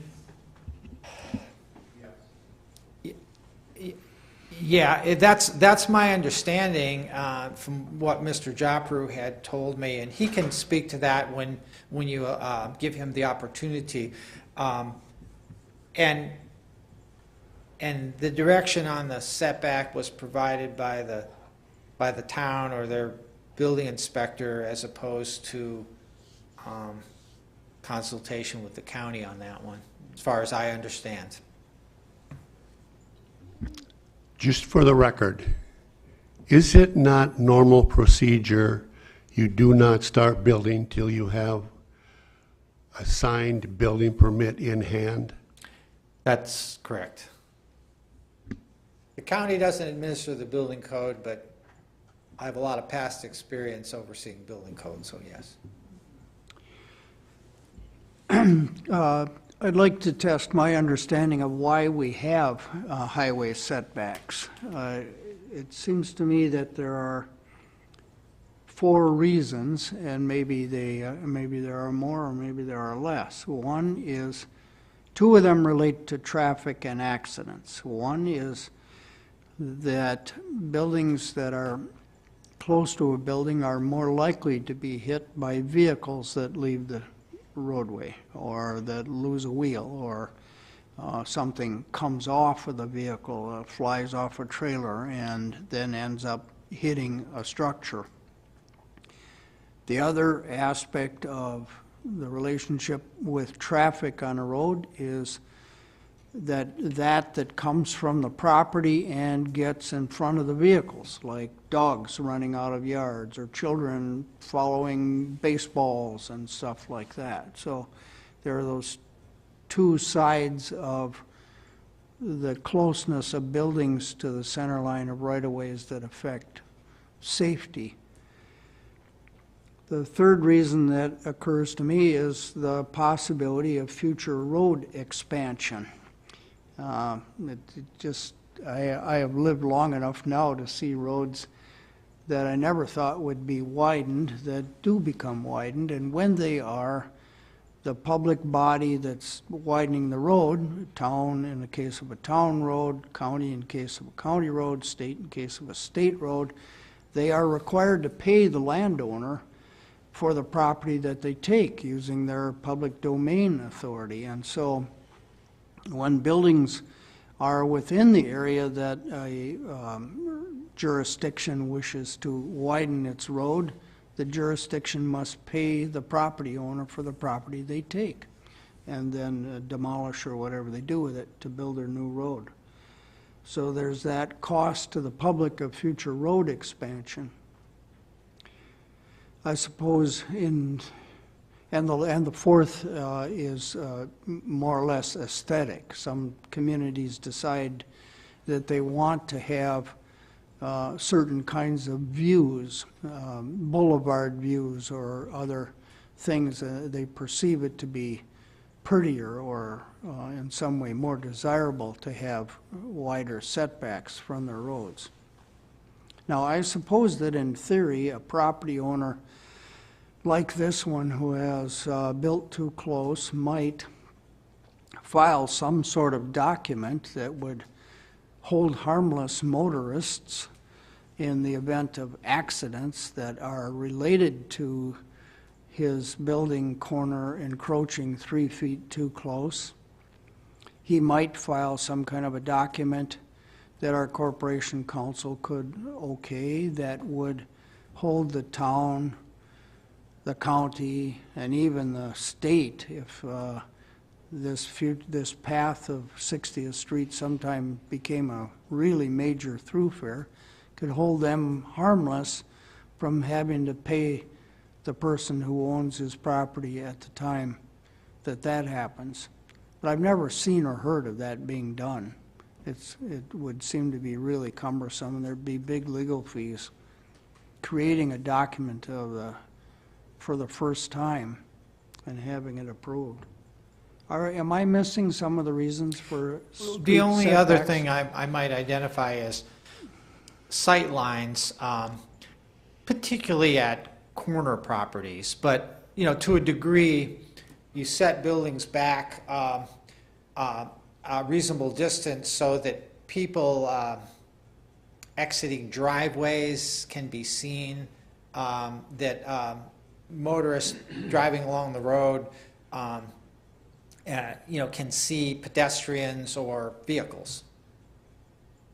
Yeah, that puts me in mind of a situation when I was on the Highway Committee, I think, in which there's a place where the driveway is on a hill, and the residents said it's very hard for them to integrate with passing traffic. Would we reduce the speed of the highway? This is on County I. And so we did, and so we reduced the speed of the highway from 55 to 45 on that about a mile stretch of County Highway I, and we inconvenienced all the public. But there, of course, it had to do with a hill. It wasn't something, there was no other place you could put that driveway. Well, one would certainly not expect the town to be sympathetic to a request by this property owner to reduce the speed limit to make it easier to integrate with traffic flow. That'll take care of itself, I guess. Anybody else? Yeah, I got some more questions. Yeah, sure, Joe. Okay, now, since that's a town road, the town setback, as my understanding, would be 33 feet from center line? Well, to the right-of-way, that's the width of the right-of-way. It's a 66-foot right-of-way. Right, okay, all right. Yeah. So why does the county establish a wider setback requirement? Well, our setback is essentially from the property line, you know, these are platted lots, the property line to where the structure can be located, you know, and that first 33 feet is right-of-way that the town controls. And the setback requirement is essentially from that right-of-way further back on the property. And again, as the chair indicated, there are a variety of reasons for setbacks. Some of it's aesthetic, some of it is functional for safety, to not have vehicles that might careen off like you often see in urban areas, a vehicle careens off the road and ends up in somebody's living room. And then sometimes it's just for visibility, traffic safety, pedestrian safety. So prior to 2006, the county had a standard, it was 100 feet rather than 50. There was a determination, there was no basis for requiring more than 50, so it was changed. But some of these plats had it shown on the plat, and so there was a process to go through to reduce it to 50, which Mr. Jopru has accomplished through the action of the Community Development Committee. Okay, that answered my question. Do you have any experience or understanding of why the company that furnished his building pushed off on Mr. Jopru the responsibility for the building permits? I mean, they must do this all the time and all around the state and other states, for all I know. The Clary Corporation is a well-known name. Why wouldn't they provide that as part of their service? Yeah, I would have to defer to have you ask Mr. Jopru that question. And can you, I mean, I've read carefully the 5-page letter that Mr. Jopru wrote in his own handwriting here about the difficulties he had with this firm that serves as the building inspector for the town of Somerset. And it just it just tears you up to read this, that he'd provide a document and push it under the door because they didn't want him coming in even with a mask on. And yet they could analyze it within a few minutes, and before he even got home, they'd call him, having looked at what he had submitted and telling him, you know, what deficiencies were, what the next step would be to furnish something else. But they couldn't do it right there while he waited. They sent him on his way, never let him get in the office. One wonders what kind of service attitude they have there, or was there some kind of personality clash and he was at fault as much as they? I don't know. Well, I don't expect you to know that. No, I mean, I would just say it's ranting difficult here. to get in. The county doesn't want to get in between the town and its contract building inspections provider and the building permit applicants. That's their responsibility and their enforcement responsibility as well. It's just additional circumstances that maybe led to this situation or contributed to it. Whether you can consider that, a lot of that is not something I think you can really consider to base your decision on. Well, you're right. You're right. We have to treat applicants the same whether they've had a good experience with an examiner or a bad experience with an inspector, whether they're tall or short, or have green eyes or blue eyes, or they're youngsters or oldsters.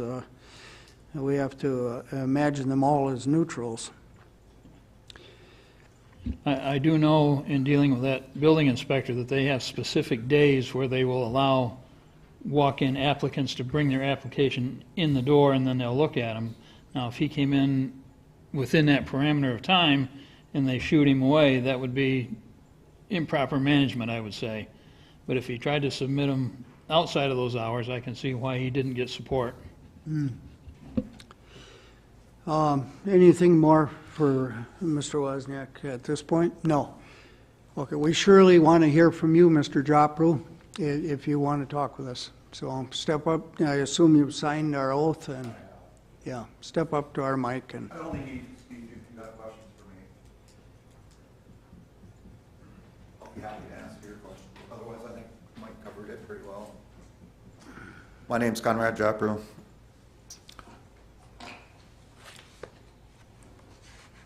Did you file for the building permit, or did you leave that up to the constructor of the building to do that? Cleary, per the contract that I signed, will not file for permits because they can't get cooperation with Croix. I have many builder friends, they just, during COVID and in the last 2 years, they sign off on jobs and they go try to change the jobs, and why did you sign off on the job? They've just been hard to deal with, and that's what I ran into. So basically, yeah, I signed a waiver with Croix, or with Cleary, and they proceeded to build the building. And when it comes to the 3 feet, they needed equipment to go around the building to build it, but they didn't exactly put it where it was supposed to be put. I had stakes moved at least 3 to 4 feet over, and they went with the flattest part of the ground and failed to meet the requirements, so. I filed for my permit for that pole barn in 2019. I don't know if you have the original copy or not, or the other copy that I filed, but yeah, in 2019 I filed for it, and I heard nothing. Like you said, they'd call me on the phone halfway there, want something else. You got 4 inspectors in one room. They all talk, they all know what I need, but it was back and forth, back and forth. Finally, they got everything they needed, and it says they have 10 days. I gave them weeks, months, nothing. Email, get nothing back. And I think you guys had some questions about my garage. I dealt with Vicky with my garage too. That's set back 130 feet from the road. I guess I missed something about my garage when you had questions. I did pull a permit for that. It is not closed because I think they're incapable of doing their job. I ran into a lot of problems with my garage. I was told what I couldn't do and what I could do and what I couldn't do. Then I get a different inspector out there. Oh, you could have did this. Well, that's not what the other inspector said. Well, you signed off on this, but, for example, I was told that garage could be 80 feet off the center of the road by Vicky. Vicky came out, looked at it. I had it 130 feet. So she signed off on it. But I wanted floor drains because it is a big garage, and I wanted the salt and water off my cars to be able to go in a drain, and I was told, oh, it can't go to daylight, you can't have floor drains. So the day the forms were up and the concrete truck was pouring, another inspector came, and I think this was after Brian worked. He said, oh, that's a beautiful garage, why don't you put floor drains in? That's what I've dealt with this garage, so I didn't expect that I'd have much more luck with my pole shed going through all Croix.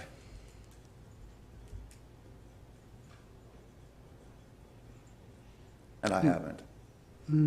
I mean, what did I have to give them, $100, $200? Now I'm spending $3,000. And if they want trees planted on the side of the pole shed, I'll absolutely do that. But again, if a car left the road and hit my building, they're gonna hit trees before my building, so the trees are gonna be closer to the road than my building. But I'll plant them if that's what I need to do. I was thinking of that. In my experience on the highway committee, they certainly don't want trees in the right of way, and they would prefer not to have trees where But the there's way any our chance. farms are right now, all our trees are closer than our pole sheds. They're closer than the trees they want me to plant. Sure. So do we need to remove our trees right now then for that reason? I would, and then when we get to it, if we're going to approve this, I would be thinking it would be better if you put up some kind of shrubs rather than hard trunk trees. But Well, I plan on doing that's trees. just me. Before that, I plan on pulling a permit, but I was told you don't need a permit, which I don't know if that's right or not, because I get different answers, for a privacy fence.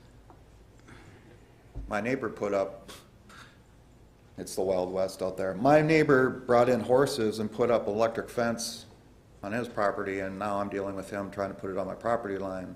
An electric fence with horses. Well, I have pets and there's children. Electric fence, whatever. But I guess what was my point? Where was I going with that? Well, with regard to shrubs or trees or whatever, yeah. and then you're Right, saying and he put up didn't a need a fence. permit for his fence. That's where I was going with that. So I was told he didn't need a permit. Oh. But, I'm gonna have to investigate that a little further. Ought to be in the town ordinances, shouldn't it, whether they do or not? Well, the town requested. Microphone. What's that? Pardon me. The Pardon town me. did request If he the wanted a trees. fence, I mean. Oh, if he wanted a fence yeah. or whether it requires a permit or not.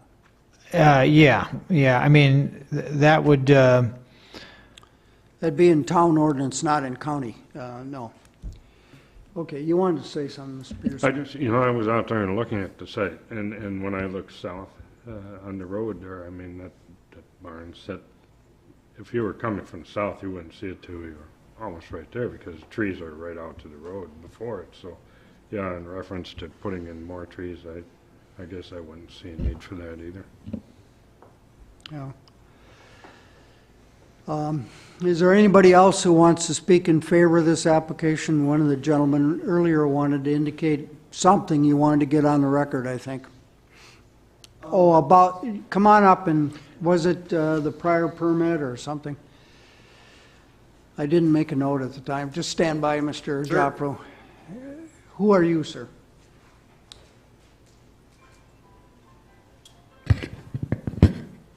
My name is Tim Witzman. I'm on the board of the town of Somerset. Okay. And when Mr. Jopru was at our July 6th meeting, he had presented a lot of information, and some of it speaking poorly of our building inspector, all Croix inspections.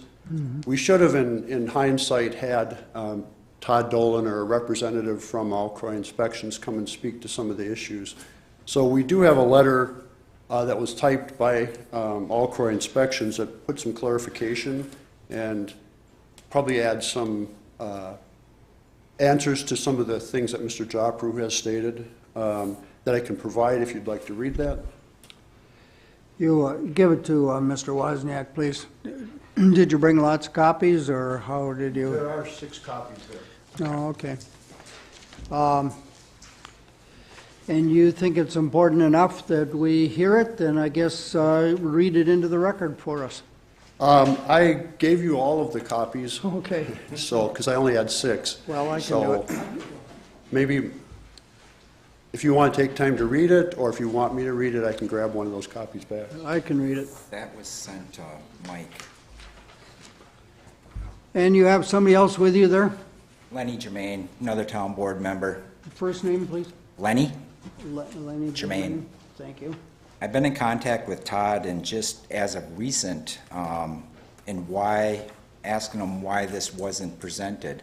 And he claims that this letter was sent to Mike a little while ago, I've had it for a week, so I'm assuming that Mike's had it for that same week.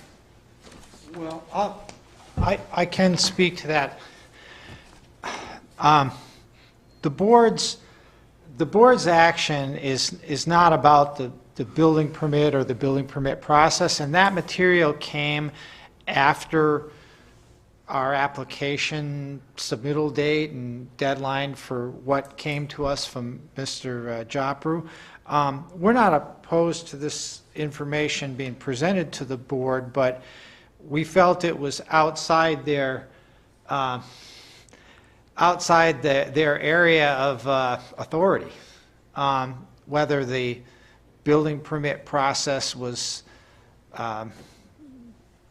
followed or not followed correctly. I can see that, but I can also see that there's a lot of stories going on about how he couldn't get in touch with them and he couldn't do this, he couldn't do that. In the letter, it states all the contacts made back and forth. And one way or another, it's just not, it's not fair to Brian, or to Todd. Brian Ward's not our building inspector, Todd Dolan. So when we're talking I'm sure the board's buildings- willing to hear out your concerns or contents of the letter. When we're talking Just buildings a and minute. buildings from Brian Worth to Todd Dolan, we do have 2 different buildings we're talking about, and that's confusing too. All right, we have a break in the traffic right now. Mr. Telejohn, you wanted to say something? Why are we intermediating between the township and this?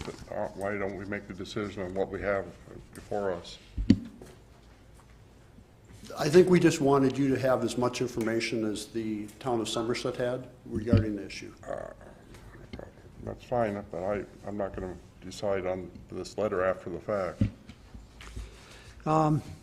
If you'll permit me, I'm going to read it. I suspect that, as Mr. Wozniak has suggested, it's not within our jurisdiction. If that be true, then, of course, you're absolutely right, Mr. Telejohn, and we'll move on to something that is within our jurisdiction. But I'm just reading that for myself here.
I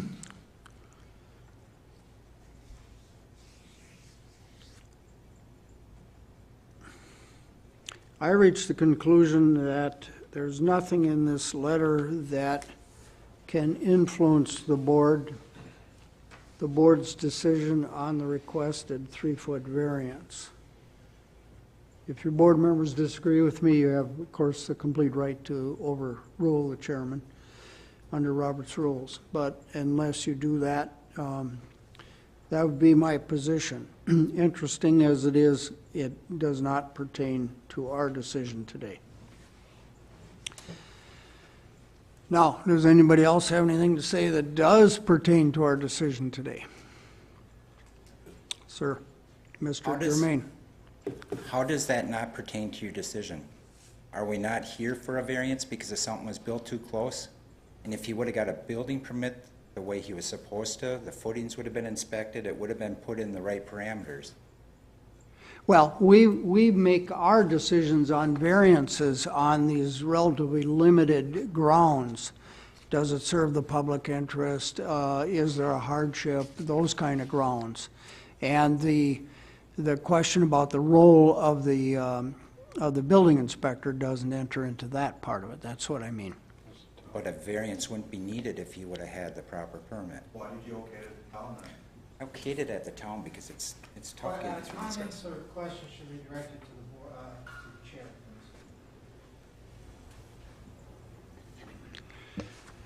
please. Can All I right. just state that we wanted to address some of the things that you saw in the application for the variance, which stated the difficulty of working with Croix.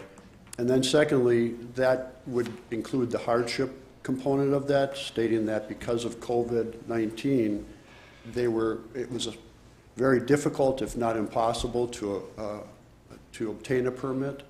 So that is relevant to the hardship component. I understand, and I understand that you're all acting in good faith, and I probably shouldn't have let the conversation go in that direction at all. But the hardship that we are dealing with is the unique property limitation. Compliance would unreasonably prevent the owner from using the property for a permitted purpose and harm to the public interest. So that's what I meant. COVID certainly is a hardship, but not of this sort.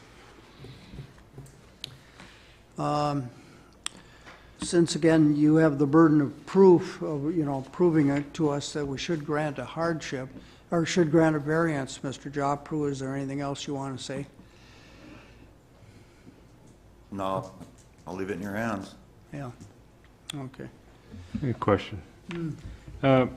Mike, when these after the facts, I know I've seen a number of them over the years. Why do we not maybe fine in that case, or is it not allowed? We charge double the fee. We did charge double application fees for the setback waiver and the variance, so that is something. Ultimately, if the board doesn't see fit to grant this, the question becomes one, do we have to order Mr. Jopru to remove or move the structure to come into compliance? And well, there would be a significant burden and cost associated with that. But so it would become an enforcement issue, and there could be a citation or a complaint filed.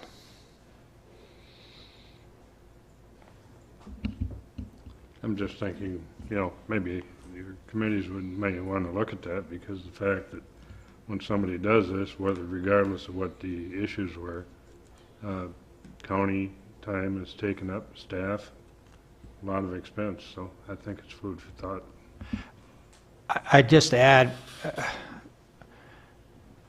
the county staff, we in no way condone anyone constructing, building a structure that requires a building permit to proceed before they have their required permit from the applicable jurisdiction. And so that anytime this kind of situation arises, it's difficult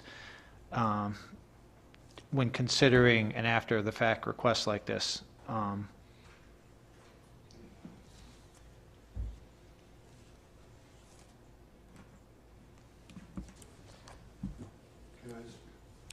Oh, sure.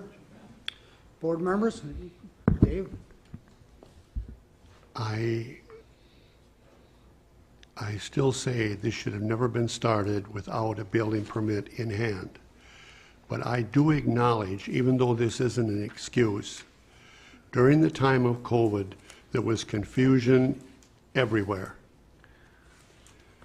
And it was a tough time.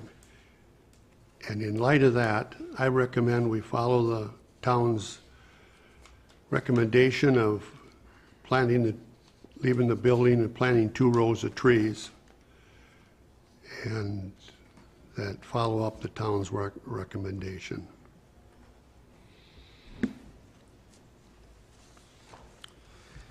I'm prepared to close the hearing unless your board members see some evidence that you think you need in order to make a decision and have an idea of a witness that we're going to call to testify or a document that we're going to request.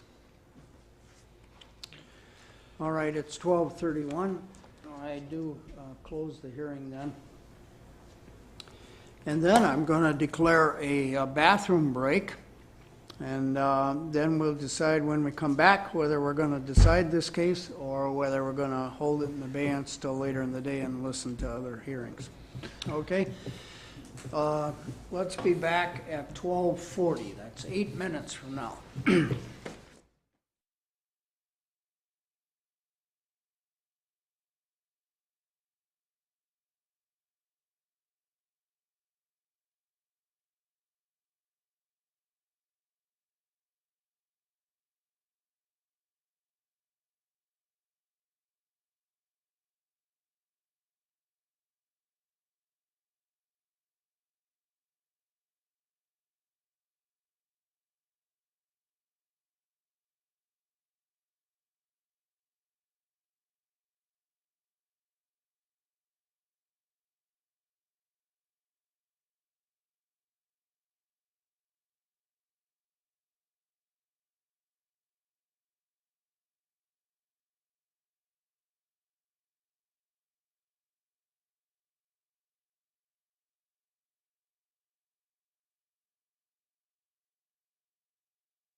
Yeah, we probably violated open meeting law by talking about lunches.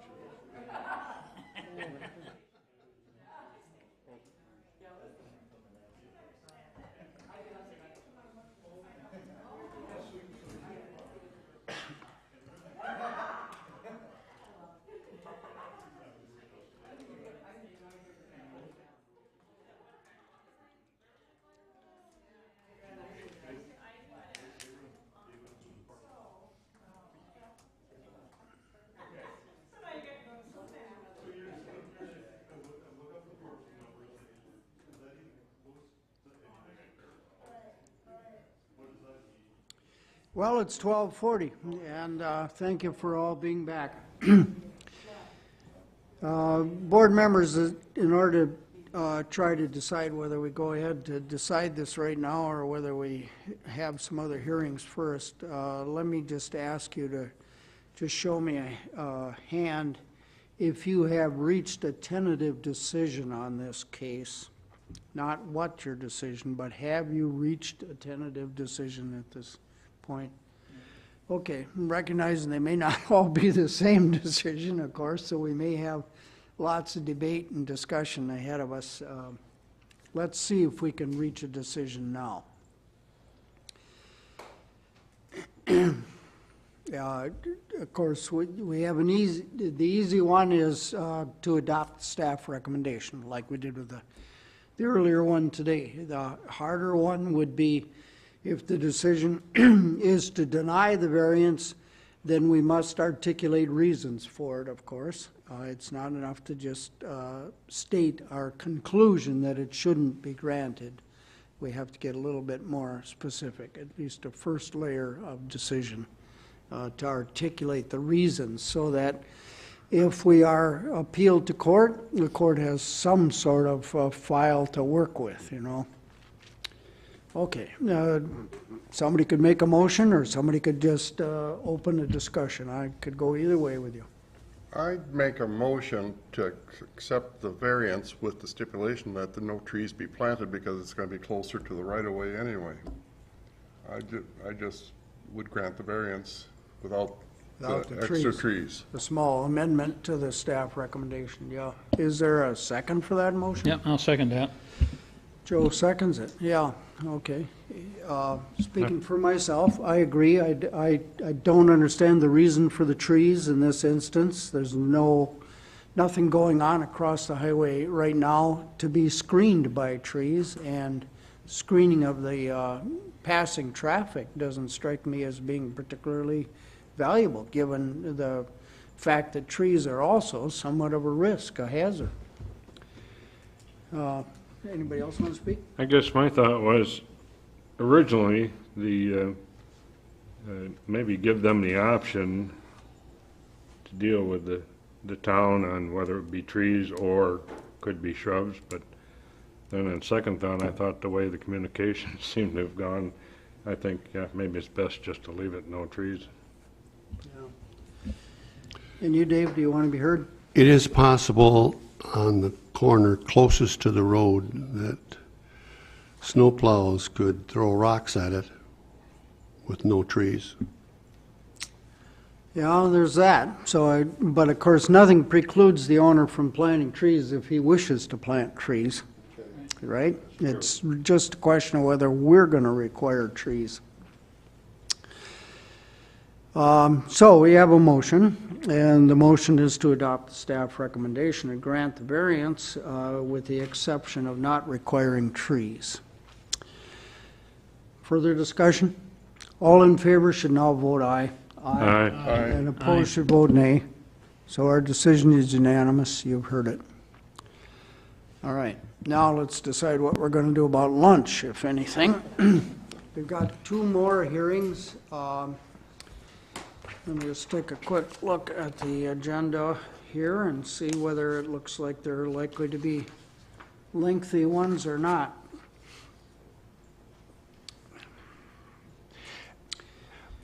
Well, that's being done. I just would remind the applicants who are present and, or anyone else interested that decision documents are prepared that include the findings of fact and the decisions made by the Board of Adjustment for each item, and those are sent to the applicant and kept on file in the county. And so for the applicants, you would receive we mail those out, so by early next week, you would have that in hand. Yeah, so we've got a garage, reduction of bluff line setback in the Riverway District. That's the Lockwood case. The staff recommendation is to deny, primarily on the grounds that there are other places on the lot where it could be built without having to impact the setback. And we've got a petting zoo and animal park for which the staff recommendation is approval. I would think we could get through those two in an hour. And so I'm inclined to forge ahead, although honestly I'm beginning to feel a little lightheaded. So if I get weirder than usual, Mr. Miller, you step in. Okay, I'll do that. All right. Let's give it a try and soldier on here. Mr. Wozniak, do you want to make the presentation on the Lockwood case? Yes.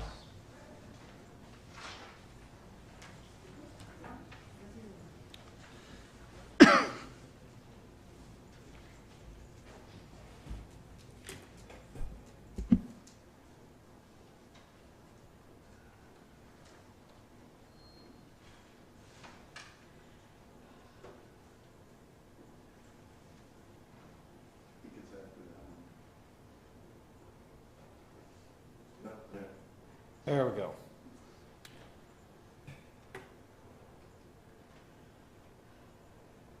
Okay, the item, next item to be considered is a variance request from David Lockwood, with agent listed as Richard Voigt, professional engineer. This property is at 215 North Ilwaco Road in the town of Troy, Section 36, town of Troy. And it's located in the Lower St. Croix Riverway Overlay District. I'll note that the applicant has applied for a variance to reduce the bluff line setback from 40 feet to 5 feet, a 35-foot variance to replace and enlarge a detached garage pursuant to Section 17.36 G5 of the St. Croix County Lower St. Croix Riverway Overlay District Ordinance. As is standard, we've provided in the packet to the board the staff report, which I'm running through, the variance application submitted by the applicant, and a copy of a comment letter from the DNR, from Mike Wenholz with the DNR, dated July 20th, 2022. Specifics on this, the applicant is proposing to replace a 1940s era detached garage on his property. The current garage is 24 feet wide by 20 feet deep and 480 square feet, and is located partially within a portion of the slope preservation zone and within the within the bluff line setback, of course, if it's partially in the slope preservation zone. The slope preservation zone has a minimum bluff setback of 40 feet, and the applicant has requested a 35-foot variance to that 40-foot requirement. And again, that 40-foot has caveats, because normally there's a 100-foot requirement, but if you can show that it's not going to be visually conspicuous, then structures may be allowed to be constructed to within 40 feet of the top of the bluff line. The applicant proposes to replace the existing garage structure with a new garage that is 40 feet wide by 30 feet deep, 1,200 square feet. The proposed location for the new garage sits partially over the footprint of the existing garage, but at its closest point will be located 5 feet from the top of the slope preservation zone. This is a enlargement of part of a survey drawing that it shows the location of the existing dwelling and a smaller accessory building and the proposed garage that the applicant wishes to replace because it's aging and poor condition and in need of attention. The bluff line is identified on this survey drawing, and you can see it does kind of pass right through a portion of that existing garage structure. Moving on, this is a little enlargement of an area site plan for the site of the proposed garage structure. And what I did is highlight with some color on this so you can see where that bluff line extends, and also the in this dark green, the footprint of the existing garage on here as well as the proposed location for the new garage. And there would be a little bit of grading and 3 trees that would have to be removed to accomplish this placement of the proposed structure, and a little bit of grading that would extend into part of the slope preservation zone. Visually, this is what that existing garage in the center of this photo looks like with the smaller accessory building next to it. And the new structure would be essentially constructed forward of the existing garage, partially lying over part of the footprint of that garage. This map here shows the 40-acre property. A beautiful property, by the way, as many are on the St. Croix, there are numerous structures on here, though. The purpose of this slide was to indicate that there are a couple cabins. I really didn't have a chance to view this, but picked it up in aerial photo. And cabin number 1, as it's noted on this slide, is visible as you drive into the property towards the dwelling location and existing garage and shed location. And I note that all of these structures either lie within the slope preservation zone or within the 40 feet. They're wholly or partially within or within the 40-foot setback from the top of bluff. Looks like that was another slide with the same image, but note that the total footprint, point I would make on this slide, the second bullet here, is the total footprint of all non-conforming accessory structures may not exceed 500 square feet, and the property has more than 500 square feet of structures located within the slope preservation zone or within the bluff line setback area. So that's the purpose of calling that out. This is a look at those trees I mentioned that would be removed, just for the interest of the board.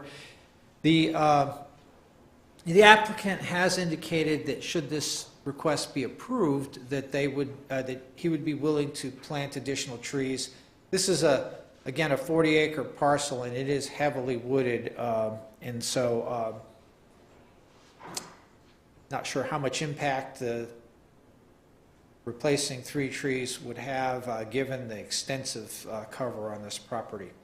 But that would be up to the board should your action go in that direction. The location, a location within reasonable proximity of the house to place a detached garage in conformance with applicable setbacks would be within the driveway loop turnaround. And this turnaround, because the property is located on 40 acres and it's a 12-foot long driveway, the applicant has expressed a preference to retain the loop turnaround because for service vehicles and anything you can think of, delivery trucks, moving vans, anything like that, certainly it's helpful. Although there's other ways to accomplish a turnaround because we have many riverway properties with a lot of topography that face this kind of issue. This is a view of the house. You can see just the edge of the driveway turnaround, and to the left on this photo would be the location of the existing garage as well as the proposed garage. And we note here construction of a new detached garage within the driveway loop turnaround would require reconfiguration of the driveway so that a loop driveway turnaround would not encroach, or any kind of turnaround would not encroach into the front yard area of the dwelling. But certainly there's opportunities to accomplish that. The applicant did provide a cross-section analysis as we require when there's a desire to construct in setback less than 100 feet from the top of bluff. What they did is they choose the sight line that they felt would be the most visible from the river based on topography and existing cover. And this analysis notes they haven't proposed a specific height for the structure, but what they've done is note, based on the sight line, the height one could build to, basically it would accommodate a range, a height range of 27 to 32 feet, 27 at the front wall, 32 feet at the rear wall, based on where they're proposing this, based on again, that sightline analysis that they did. Maximum height allowed in the riverway is 35 feet, and so they would, should this be allowed, they would have to keep the structure lower than the maximum, not exceeding what would be visible based on that sightline analysis. Your options for consideration of this variance are approval of the request, denial of the request, or to table or postpone the decision to absorb information gathered or request additional information. I went through this slide for the earlier variance for the Tierneys, and I will skip it. Let me address the findings. Again, the applicants asked for this variance from the bluff line setback from 40 to 5 feet, 35-foot variance to replace and enlarge a detached garage. You do have in your packet a letter from Mike Wenholz with the Wisconsin DNR. And in my conversation with Mike and in the letter, I think he focuses on there is an alternative here, and that is, well, there are more than one alternative. A building could be constructed further east on the property, which would be much further away from the dwelling location, but would be outside of any regulatory restrictions. Or there could be a building constructed within the driveway turnaround area of the size proposed. Now, I just would note on that In all likelihood, there would be a conditional use permit that would be required if the building were proposed in the existing driveway turnaround. It could meet the setback from the top of bluff, but would fall within 40 feet where the slope starts to rise again, the toe of the bluff. And hence, if it did, it would have to come back to the Board of Adjustment with an application for a conditional use permit. That's not what you're considering today, but that could be an option for the applicant going forward. Town of Troy hasn't offered any comments on this request. To qualify for variance, again, the burden of proof is on the applicant. And speaking to unnecessary hardship, the applicant does have alternatives to replace and enlarge the detached garage that can be designed and constructed in conformance with applicable Riverway District standards, including meeting the minimum 40-foot setback from the top of bluff, while ensuring the new structure remains visually inconspicuous from the St. Croix River. Regarding unique property limitations, existing buildings on the site were constructed on a relatively flat section of the parcel. As you get towards the river, I would say the west half of the property, there is not that much relatively flat property on this site. The property is complicated in that there is not only there's a Riverwood bluff, but a ravine passes through the property behind the existing carport garage, creating a bluff line and slope preservation area to the south, and higher ground in the northeast creates another slope preservation area. However, I would note many properties in the vicinity have extensive steep slopes and very little buildable area that will conform with the applicable setbacks. So this situation isn't unique in that respect. And again, regarding alternatives, there is the driveway turnaround area. And certainly a turnaround arrangement could be handled differently than the current loop, which is certainly convenient, but it's not the only way to accomplish the ability to turn around larger vehicles or any vehicle. And a garage could be built further east on the property in a less sloped portion of the property as well. Regarding no harm to the public interest, the request, whether the request would meet the Riverway Overlay District, the public through St. Croix County has a strong regulatory interest in protection of the bluff line and water quality. The applicant's plan to reconstruct and enlarge an existing detached garage to within 5 feet of the bluff line is inconsistent with the Riverway ordinance standards, that setback to bluff line, and also its expansion of a non-conforming use, and it gets beyond that 500 square foot limit as well.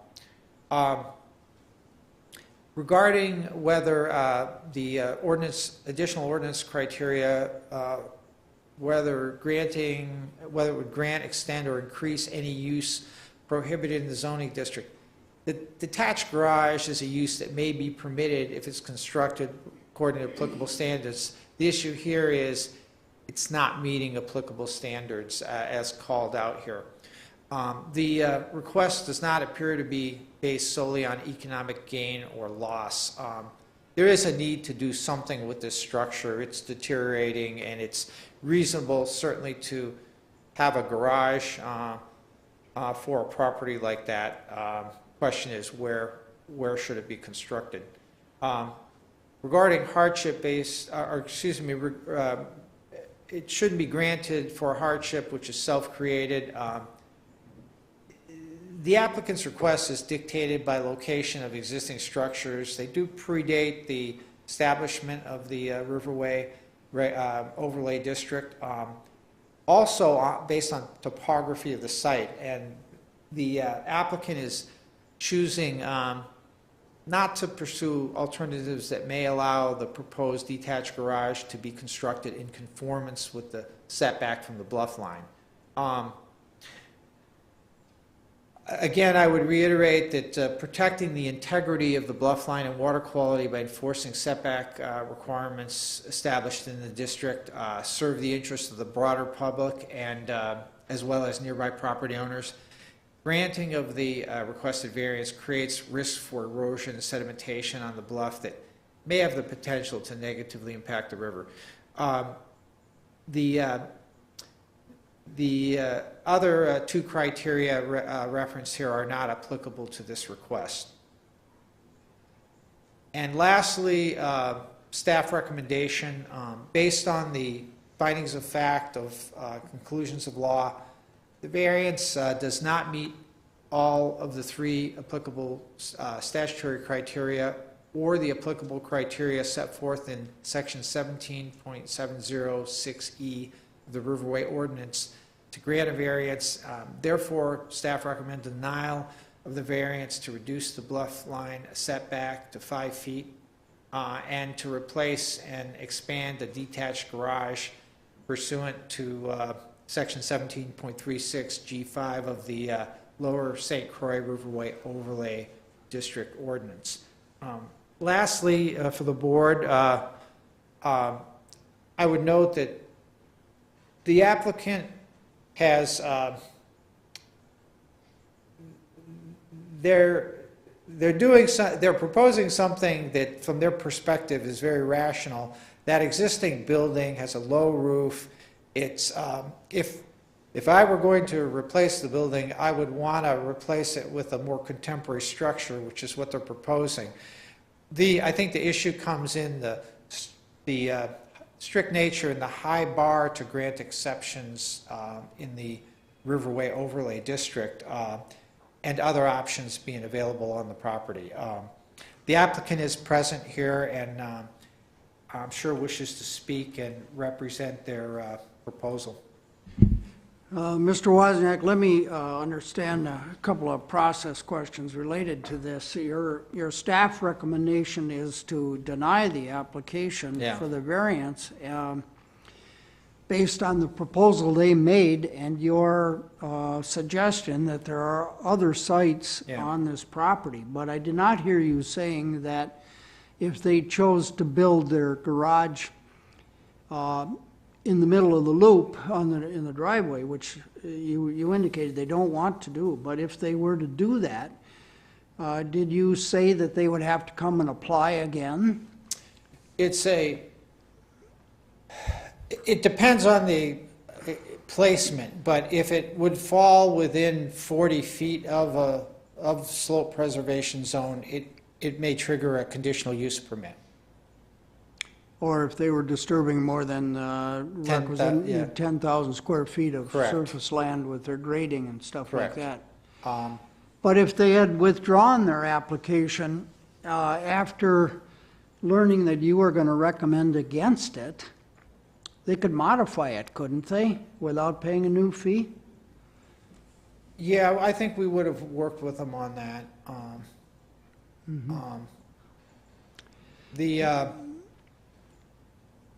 And if they proceed today and end up being denied, it's start over time, right? They couldn't just move it 6 feet from the bluff, for instance. I mean, no, I mean, of course, we require a different site plan. We would have to renotice for a future Board of Adjustment meeting. Okay. I just want to kind of understand how the process works. I suppose the applicants were furnished information that you were going to deny this and that the DNR was going to deny it about the beginning of this week? Yeah, we were pressed for time here, so it was a little later than we usually conclude. And my consultations, DNR was a little slower in getting back to me on these requests, but I was able to last week visit extensively with Mr. Wentholz, DNR. Okay. Board members, do you have questions you want to ask Mike? So if they wanted to replace the existing structure with another one on the same site, what would that entail? Well, if they wanted to replace the existing in the exact same footprint, I'll Well, tell you, Yeah, they'd probably want to go a little bit larger, though. well, that would be the problem. If it was the exact, I have memos, interpretations that suggest they could replace it. There may be, I've had discussions with Mr. Wentholz with DNR, who used to cover review of items in the county, and then was assigned to a different job for a while and is back, and he has a slightly different take on it. So I think we could resolve that issue, whether the existing structure could be replaced as it sits in the same footprint. It's my understanding it could. But that's a 20 by 24 foot structure. And Mr. Lockwood would have to decide whether that would serve his purpose.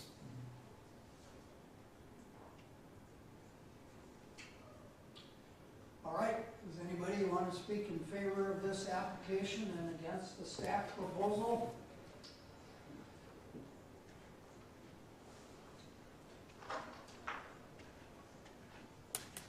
Hi, my name's David Lockwood. I'm the property owner. First I want to say is thank you to Mike and thank you to Mr. Miller for coming out and doing a site visit. It helps to kind of explain what's going on and that, so I appreciate them taking the time to do that. The hardship being self-created, I was not aware that it was okay to replace an existing structure on a different site. And I guess it was a misunderstanding maybe on my part. So I am very open to an alternative site, say in that turnaround area of the property, okay? There are questions about whether it still meets the grading and filling, doing a different turnaround. The reason why the turnaround is important is that the entrance to the property is 1,200 feet away, and there is a hill that has a curve on it through heavily wooded areas. So backing down, delivery trucks or septic trucks or fuel oil trucks or any of those is very difficult, and my service providers kind of frown on it. They're not real open to that type of, providing that type of service. In terms of, just so you understand the site further to the east. Further to the east would require going an additional probably 400 to 500 feet away from the dwelling. So you'd be like 500 feet. You'd have a detached garage 500 feet from the dwelling. It doesn't work really well in the snow where you would have to truck out to the detached garage 500 feet away to get to your plow to plow the rest of the driveway in and plow the rest of the driveway out. So it's just a little difficult envisioning that site as a viable site, basically. I did want to discuss that if the board does deny this variance, what would be the board's reaction to applying for a conditional use permit? Would it likely to be approved? Am I looking at a possible another denial? I mean, I guess either way would go. I understand that it would go either way, but I get the impression from the analysis that the staff has done that there is a higher likelihood that an alternate site, say in that turnaround, would work. And so I'm trying to get a feel for, is it worth pursuing that, okay? But I acknowledge that there's a preference to having a conforming structure versus a non-conforming structure. And I think right now the current carport, which is deteriorating, falling apart basically, is non-conforming in two respects as I understand it. One is it's within that setback, it's less than 40 feet setback, and it's in a slope preservation zone. So our proposal, the proposed site, moves it out of the slope preservation zone, but does not move it 40 feet setback. I did want to mention that as far as erosion is concerned, my consultant has put an infiltration basin there to capture runoff from the roofs and that to address erosion concerns. So I haven't been able to consult with him. He's out of town for the week, and so even with getting the staff recommendation on Tuesday, I didn't have any time to consult with him about the alternative site and an alternative site for the proposed attached garage. I think I've covered pretty much all things, but I want to say that I am open to, as you mentioned, withdrawing my application and working on a modified application, but it sounds like I need to change my application from a variance application to a conditional use permit, so I'm trying to understand what the process is for that too. Do you have any questions for me?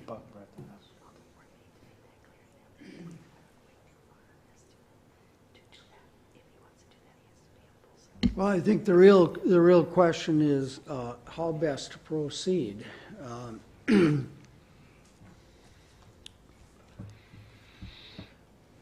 And I think you should have a consultation with Mr. Wozniak out in the hall while the rest of us just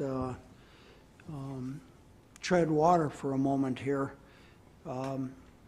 because it would be unseemly for anybody on the board to predict how we will vote on an application we haven't seen and which hasn't been vetted. You understand that? You alluded to it yourself. But the staff does that all the time. In a sense, they have developed an ability to kind of predict based on the law we're working with. Sure. So I think you could do that. I could certainly do that. I would suggest to the board that the applicant, since you haven't taken action, the applicant could certainly choose to withdraw their application. Otherwise, our preference would be you take action today, and there would be a need to maybe initiate another application for the conditional use permit. But that's our thought as staff. Arguably.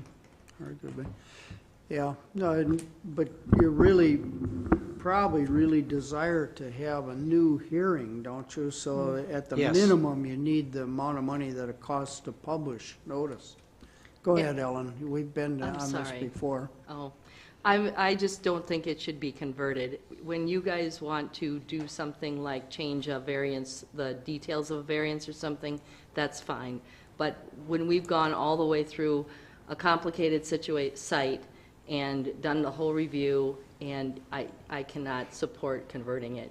The staff time on this has been excessive, and I think it needs a full new application. So. Well, obviously we do know the site well, we've got pictures, all that kind of stuff. We could look for a discounted fee, but it would have to be a new fee and a new application and a new hearing. Yep.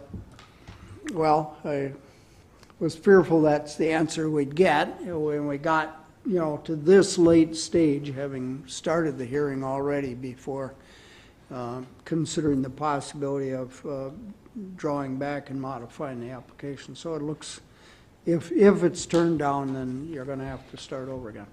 But a lot of it will be the same, and you can negotiate and hope for the best with respect to the fee.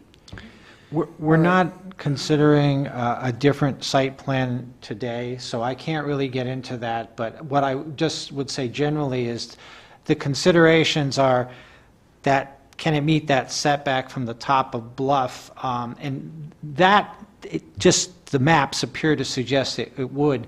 What we would need, though, is to work with Mr. Lockwood on at least a basic site plan to give him feedback, so we could see, hey, how much grading, how much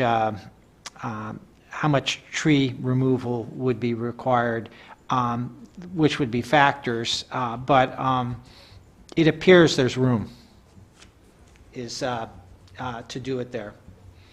Yeah. All right, we're hearing from folks who are in favor of this application and feel that they can help to persuade the board not to adopt the staff recommendation to deny this application. Anybody else wish to speak in favor of this application? Was there anybody who wanted to speak in opposition to this application? Yes, ma'am. I recognize you, but please identify yourself for the record. Mr. Chairman, members of the board, my name is Jan Kusha. I live at 132 Skyline Drive in the town of Troy, probably maybe a mile north of this property. I am familiar with NR 118 rules and riverway rules, and I have read through the packet materials, and I rise specifically just to encourage you to deny the variance request. I think your staff has done an outstanding job of laying out the findings and facts, and you have a letter from the DNR, Mr. Wenhortz. I just want to, I guess, endorse those findings and Mr. Wendorf's findings as well. Okay, thank you. Questions for Ms. Kucha? Good. Anybody else? Sir? Mr. Rowan? Thank you again for the opportunity. Doug Rowan, 295 Riverview Drive in the town of Troy. Also would like to recommend that you deny the application based on the rationale from staff and the DNR. There does appear to be other alternatives on this property, which I think is great, that could better comply with the riverway rules, understanding the driveway considerations that were expressed earlier are also valid concerns, and not just personal concerns, but the town of Troy also has an ordinance on driveways over 300 feet, that there are some requirements for turnaround capability, but that also probably could be met in other ways on the property and hopefully would be part of whatever plans are put together if there is a modified application. So thank you for your time.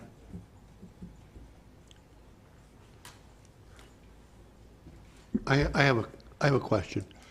Are you speaking on your own behalf, or do you represent a? I'm speaking on my own behalf. Okay.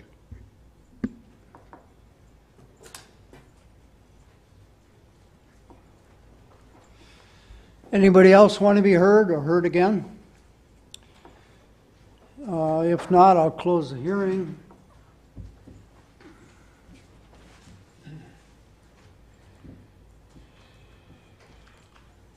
At 1:22. All right. Members, do we have a motion? Discussion before a motion? I just got, Questions? yeah, you talk about a loop to turn vehicles around, and do you suspect there's an area where you could just use a larger square space rather than a loop? Yeah, that's what I would suggest. I mean, we see with a lot of our rural properties, different types of turnaround arrangements. Sometimes they might have something off to the side of the approach to the garage where you could back out and turn your vehicle around. In this case, if it's something to accommodate service vehicle deliveries, they might have to design something that's got the right dimensions for that. Satisfied? Yeah. Okay.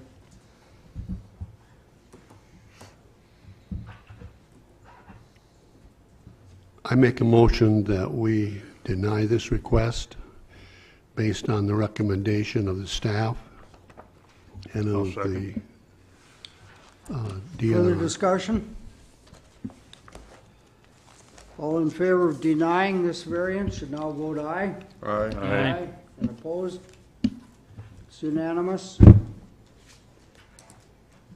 All right, Mr. Wozniak, the next case. Yes.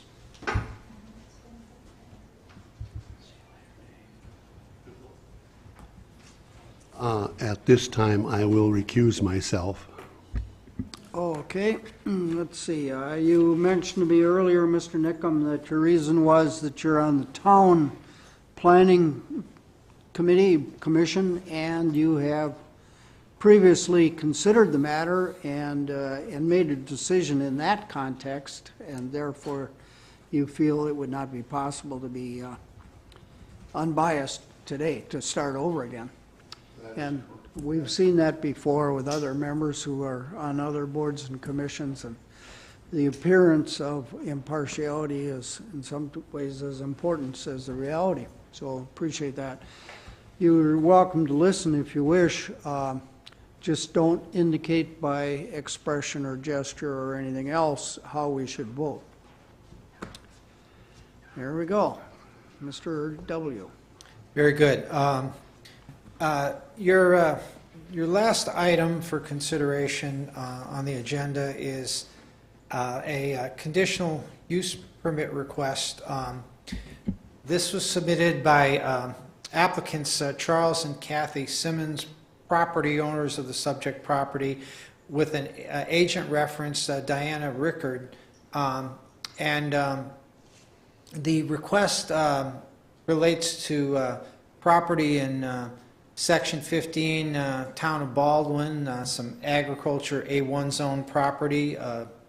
The parcel itself is 30 acres, and the conditional use permit request is for an agricultural entertainment and agricultural tourism use, a drive-through animal park that would be operated for more than 15 days per year per season, pursuant to Section 15.285. That's our use table in the zoning ordinance that reference this use as a conditional use, and 15.315 that spells out some specific standards for agricultural entertainment and agricultural tourism uses. Again, we've included the staff report, the conditional use permit application, and in this case, a comment letter from the town of Baldwin dated July 8th, 2022 in your packet materials. Little background on this: the property is an agricultural parcel that's part of the Simmons Farm operation. It is currently being utilized predominantly as tilled cropland. The applicants are intending to lease the subject property to Diana Rickard to operate an agricultural entertainment use, again, a drive-through animal park. The purpose of the operation is to promote education, agritourism, and entertainment for all ages. Ms. Rickard has indicated that approval of the required conditional use permit is being sought in 2022. Their intent is to do site improvements needed to get set up to operate and be open to the public in 2023. The applicant has stated that the drive-through animal park fits well with the purpose of the A1 district. The business will provide an educational agricultural experience for visitors and keep the animals comfortably in their natural habitat. They note that the business is seasonal and will be open Memorial Day through Labor Day, and with a Wednesday through Sunday, 10 a.m. to 5 p.m. Operating schedule. During the off-season, the animals would return to their primary residence in Woodville, and so this is, again, a seasonal, proposed seasonal use. And they've indicated that their intent is to operate for at least 5 years. They have not been clear whether they would wish to extend beyond 5 years. This slide includes a location map that notes the general location of the site. The property is located in the southeast quarter of Section 15, Town of Baldwin, and the proposed access to the site is off of 90th Avenue to the south. And you can see there is a budding property that the site would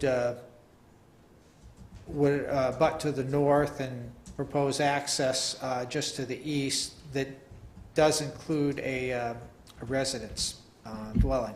Excuse me, inasmuch as the town recommended the access to be to 250th Street, Yeah. have the applicants now indicated an intention to amend their application to come in from that direction? Yeah, well, what I would say is I had a conversation with Ms. Rickard on this subject and asked if they were going to submit a revised site plan to the county following the direction from the town.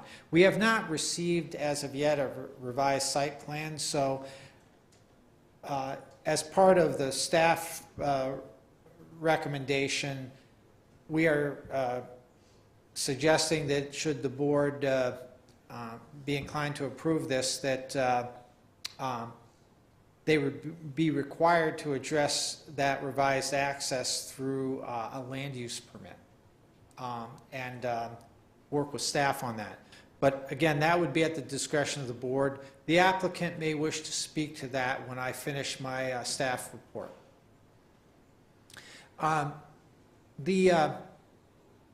Another view of the site area and the proposal would include a wide range of animals as part of this drive-through animal park. I've listed examples that the applicant has set forth, and could include other types of animals as well. And and I'll note Dana Rickard has indicated that her farm is licensed with the U.S. Department of Agriculture to ensure animal welfare on and off the farm for any petting zoos or drive-through parks. And USDA conducts regular site visits and inspections to ensure adequate housing, feed, and water supply. The applicant included a site plan for how they intend to lay out their facilities.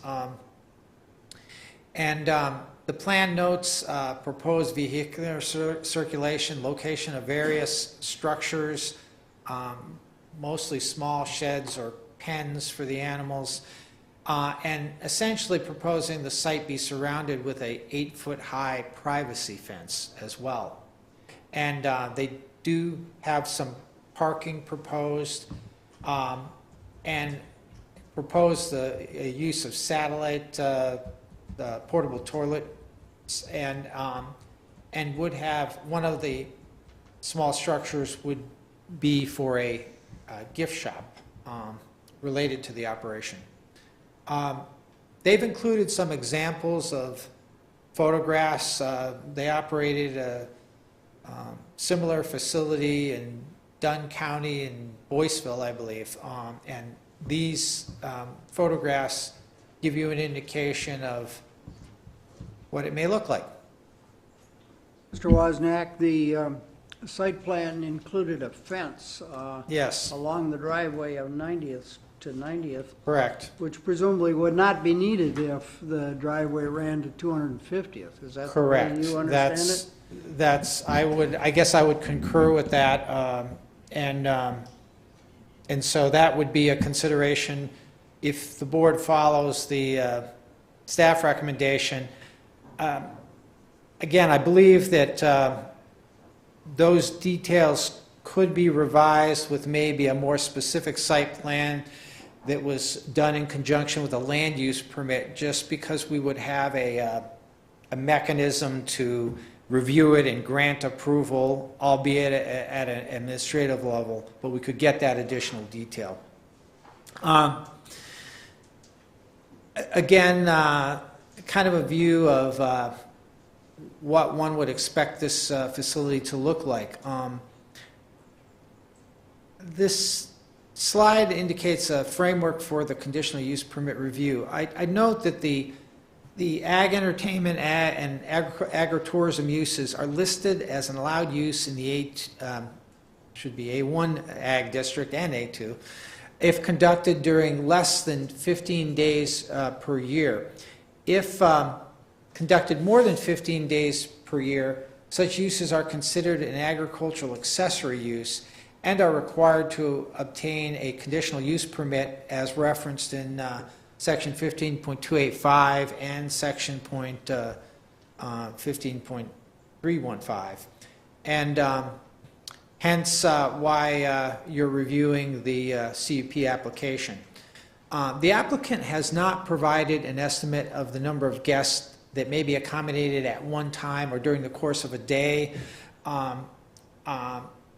Now, I'd note that section 15.315 includes a requirement for an event plan be submitted as part of a land use permit application that would be a follow-up to the CUP for events or exhibitions anticipated to have an attendance of more than 100 persons during a 24-hour period. Because there are numerous questions and issues related to site development and operations, it is expected that if approved, the applicant would be required to submit an event plan as part of the land use permit application. Related issues here, the drive-through use proposal is seasonal. And again, they're proposing it for a minimum of 5 years, but haven't really been specific about whether they would continue beyond that 5-year period. The board could ask that question, or they may offer in their follow-up presentation. We don't have the authority to issue a permit that's just limited to 5 years. No. If we grant a conditional use permit, it's perpetual, isn't it? Yes, that I understand. I think the only consideration is whether a long-term operation would have any bearing on any requirements the county might have. The applicant is viewing their structures as being portable and subject to removal upon ending of the use, and the applicant intends to set structures back a minimum of 50 feet from any property line. I think their site plan reflects that, and some of the proposed structures may be subject to issuance of building permits that they would have to deal with the town of Baldwin on. Regarding sanitary needs, for the nature of this use, I have consulted on my staff with Kevin Graybo, our lead on our sanitary program, and he believes that the use of portable toilets should suffice, although we would expect coordination with our staff to confirm it's the proper number and placement and of such facilities. Regarding the access issue, we'll get to that. This image indicates there's approximately 1,900 feet from the proposed project area, lease area, portion of the leased area to 250th Street. The town of Baldwin, based on concerns expressed, and we may hear some of that today from budding property owner about impacts, they indicated that it is their preference that the access and requirement, since these are local roads and they control access, from 250th Street versus 90th Ave as proposed by the applicant.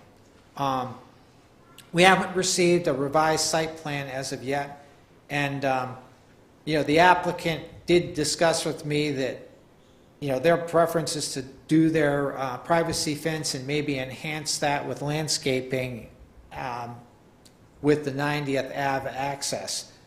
I was clear with the applicant that the change of use, the town has to approve the access from a town road, and if the town's preference is from 250th, then if they want to move forward, they're going to have to gain town approval for an access point on 250th and work with the county on just the layout, how it crosses the property to get to where this drive-through animal park would be installed.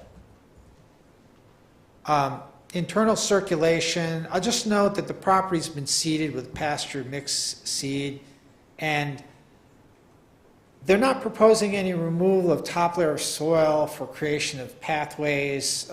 All gravel and heavier rock will be added on top to provide an adequate surface for vehicles. Presumably that allows for the ability to remove those materials if the desire is to put it back into agricultural use.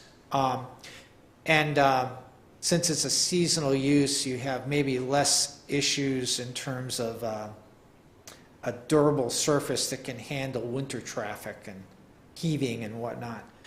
The applicant has stated that erosion and sediment control needs should be limited as the structure of the land, the existing grade, will be modified minimally, and all structures will be temporary and portable. I have a slide on natural resource issues that I'd just like to mention. The site, the northern portion of the site kind of nips into a little bit of the shoreland area, about 1,000-foot setback for shoreland. Very, very minimal, not really, don't anticipate impacts based on what they're planning to do in that portion of the site. There are wetlands that abut the site to the north and to the west.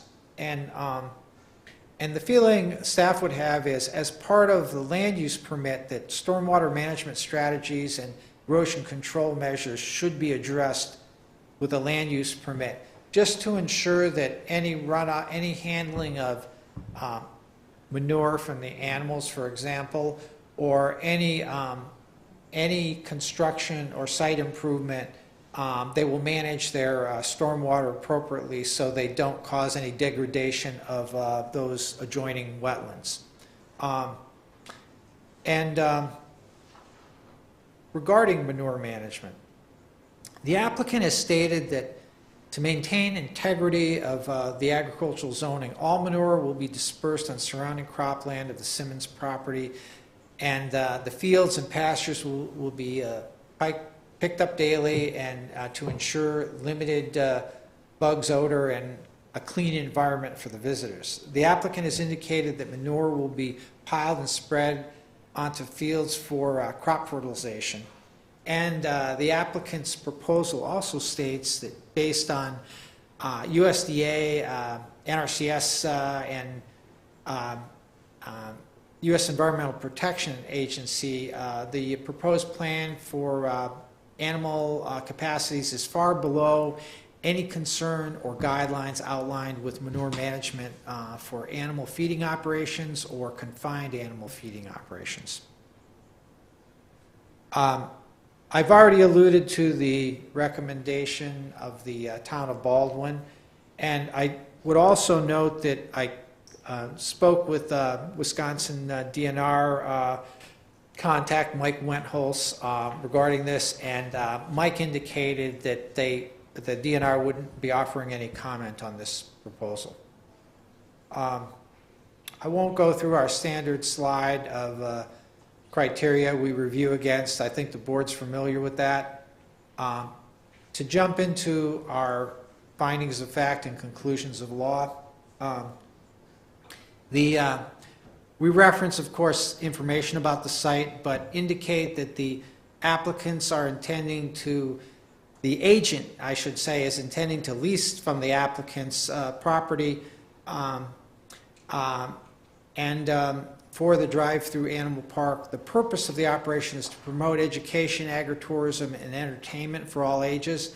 And again, the reason for the CUP is that this agritourism, agricultural entertainment isn't proposed to be done for more than 15 days per season. It's, depending on the calendar, I suppose it's more approximating 60 days of operation based on that Wednesday to Sunday schedule.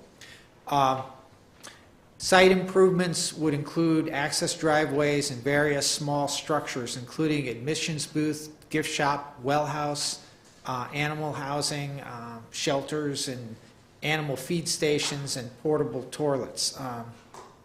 And again, Memorial Day through Labor Day, Wednesday through Sunday, 10 a.m. to 5 p.m. I would call out, we are including in the findings, the town board acted to recommend approval of the concept of the proposed conditional use, but with access coming from 250th Street instead of 90th. And they also want to have proof of insurance furnished annually to the town, they mentioned. And during the off-season, the animals, as I previously mentioned, would return to their primary residence in Woodville. The applicant's proposing to meet their sanitary needs with portable toilets, and they will have to coordinate with staff, county staff, to ensure that that is meeting applicable sanitary regulations. In terms of meeting conditional use permit criteria, the proposed use will comply with applicable standards of the A1 agricultural district and applicable use regulations in section 15.315, which spells out requirements for ag entertainment and ag tourism uses. And in terms of neighborhood impacts, I would mention that the town's letter that they provided indicated that they did hear from the budding property owner with concerns about impacts, and especially probably that access off of 90th. The privacy fencing, there were other parties that expressed support at the town meeting. We'll see what we hear today as you open the public hearing. Conclusion of staff prior to any additional comments received is that this use would not cause a reduction of property values in the affected neighborhood, since the ag entertainment and ag tourism use is something that may be permitted as a conditional use in the A1 zone, and is compatible with nearby agricultural and rural residential uses. The town board has requested the applicant again to redesign the driveway access, and that would, I think, in part address some of that concern. Regarding nuisance issues, impacts from the drive-through animal park have been represented by the applicant to be consistent with a standard farming operation. Excessive dust, noise, odor, smoke, etc. are not anticipated. In terms of whether the use violates the spirit or intent of the chapter, the proposed use conforms with the applicable ag entertainment and ag tourism zoning provisions and may be allowed as a conditional use again in the A1 district. It is consistent in that way with the spirit and intent of Chapter 15. Regarding the issue of whether it would be contrary to public health, safety, or general welfare, the proposed use would be operated for 5 years or 5 years or more, and as proposed should have limited impact on public health, safety, or general welfare. The main uncertainty is how much additional traffic on local roads may be generated by the operation. Again, the towns indicated the preference for the access, a requirement for the access to be off of 250th Street instead of 90th Avenue, and that should mitigate some of those potential impacts. Staff recommendation, based on findings of fact and conclusions of law, staff recommends approval of the conditional use permit for an ag entertainment, ag tourism use, the drive-through animal park, for more than 15 days per year, pursuant to the applicable sections in the zoning ordinance as identified in the application and submitted on June 6, 2022. We've included a list of 9 conditions. And I would just call out Specifically, we would expect that they would develop and operate consistent with their the information in their CUP application, and that there should be a requirement for an event plan to be submitted as part of a land use permit application, and that land use permit application must be submitted and approved by the land use administrator prior to start of construction and operation of the animal park. This permit shall also include confirmation of any grading, filling, driveway layouts, proposed erosion control measures, and a revised site plan addressing the requirement of providing access from 250th. And beyond that, we reference the hours of operation, the fact that the animals will, in the off-season, will not be on the property, and the applicant shall obtain any other required permits, for example, if any building permits are required from the town, or access approval from 250th. And that no on-street parking shall be allowed in conjunction with the drive-through animal park. Frankly, they should have plenty of stacking area for vehicles entering the property if they provide a driveway off of 250th. And at that, our last three are our standard conditions we tend to include with all conditional use permits. I'm available to answer any questions the board may have or any that may be generated by public comment. Am I right that in the normal course of things, a copy of our decision would be recorded with the Register of Deeds so the public can easily find it? Correct. Yeah. Ms. Denzer. Chair, I was going to suggest in regard to your previous question about 5 years, that while you cannot limit any conditional use to only 5 years, you could require at, say, year 3 or year 5, that you revisit the matter to discuss any additional conditions for a permanent facility that may have come about. And you could make that a condition of this. You do a similar thing with your non-metallic mining sites that we renew. So that would be my to address any thoughts. I think that also this is a completely new use here, and while we think it sounds very, very well planned, that doesn't mean that some changes or some feedback might come about after 4 to 5 years. So you can certainly wait till the 5th year and then have a hearing and make that a condition. Then the applicant would have to go through it. We have talked about with some of these about having since it is I won't call it a renewal, but as it is a revisit, and we already have the sites of having a reduced fee for those kind of events. Like right now we charge full fee for non-metallic mining, for instance, but that would be up to you guys as far as whether or not you saw it as a lesser event or review, excuse me. I would just add this use or any there were a problem. Always.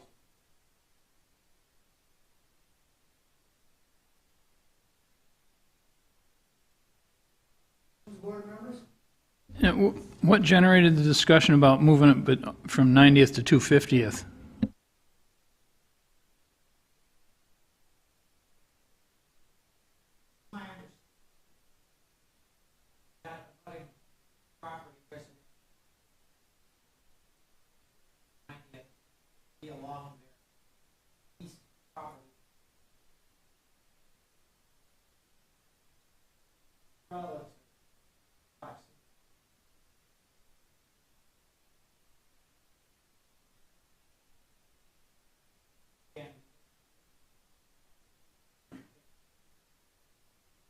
Yeah. That's mine. Can I clarify that for a second? You sure could, Thank when you. your turn comes. Okay, okay. And I'm about to start that All right, process all here. right, thank you. First we hear from those who are Okay. in favor of the application, who think we should grant the application. So anybody who thinks we should grant this application and wants to say words in support of the staff recommendation, for instance, or give other reasons, providing you've already signed in, come on up and use the microphone. Identify yourselves when you get there, please.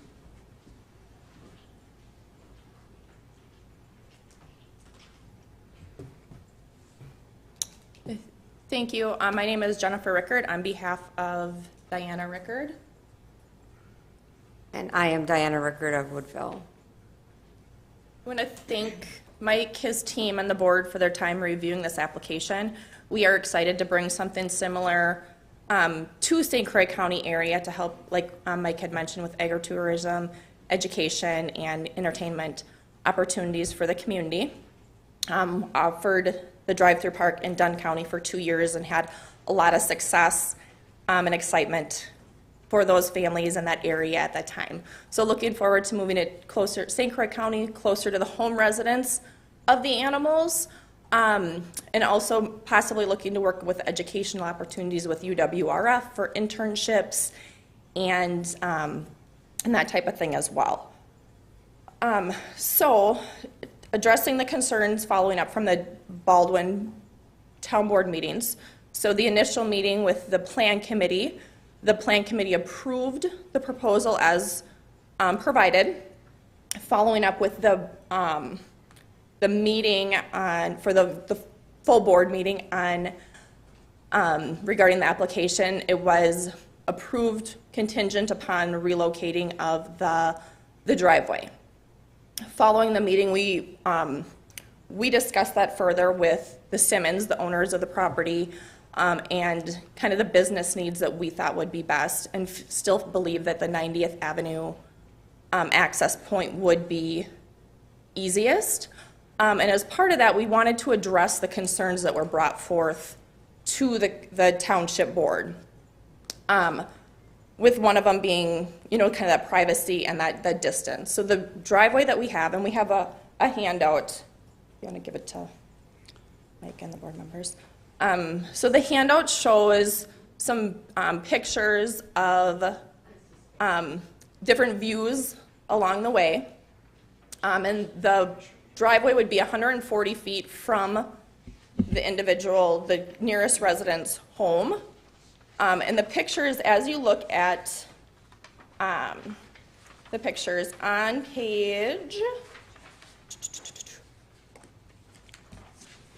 let's see, on page 3 and 4, the back view pictures, those are going to be views from where the park would be presented. So seeing that there is the tree barrier and other vegetation as a good visible block point. Along that line, we would also be putting that 8-foot privacy fence. In order to add that, there may be some vegetation that would be cut back as part of it, but really wanted to address that there is a really good tree line there already. The closer up picture on page 3, as well as the pictures on page 5. The pictures on page 5 are from the road view.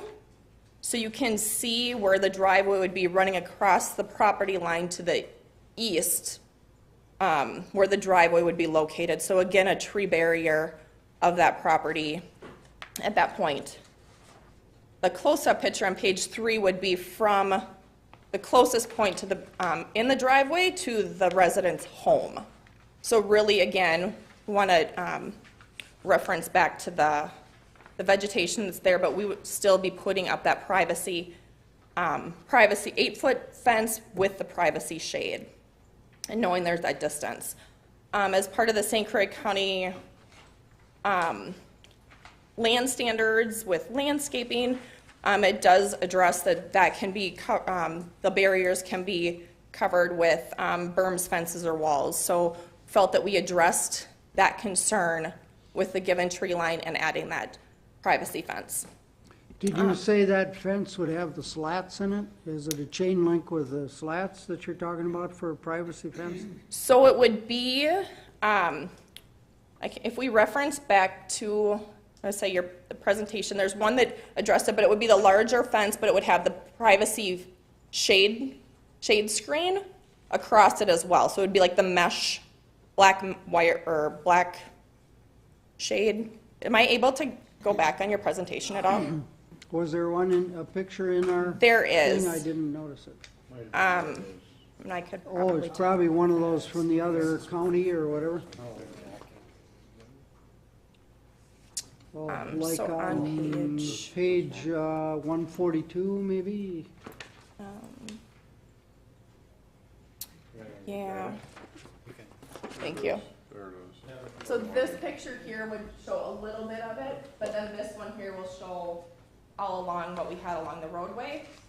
And that would be the same thing going along the east property line as well as the rear property line. So really wanting to ensure that the coverage along there. It's got slats in it? No, it's mesh. It's not chain link, it's some kind of a mesh, huh? So it would be an 8-foot woven wire with the mesh attached to it as an additional screening. So at this property, it was up there so that, of course, we wanted people to come into the park rather than seeing the animals from the road. So that did that. It absolutely provided that block from the roadway back to the park. I understand. Other areas of concern were the dust. Throughout the park, we do have a 5-mile-an-hour speed limits posted. Typically, people are going slow because they want to stop. They want the animals to approach their vehicles. They want to pet the animals. So the dust, if anything, will be very minimal. There would be more with agricultural machinery going through the fields than there will be with this instance. And if, for whatever reason, it ends up being a drier season, we have plenty of water out there for the animals. We can water down pathways. We can put any, animal-safe product on the drive to assist with those concerns if needed. Did we have other concerns? Question. Yes, absolutely. I drove back on the property there. You're going to have to improve that on 90th or wherever you put it. You're going to have to improve that driveway. Absolutely. Yeah. It would be made actually double wide so that vehicles can come and go at the same time. Right. If you come in on 250th, are you going to go where the proposed blue line is, or are you going to go to the north property line?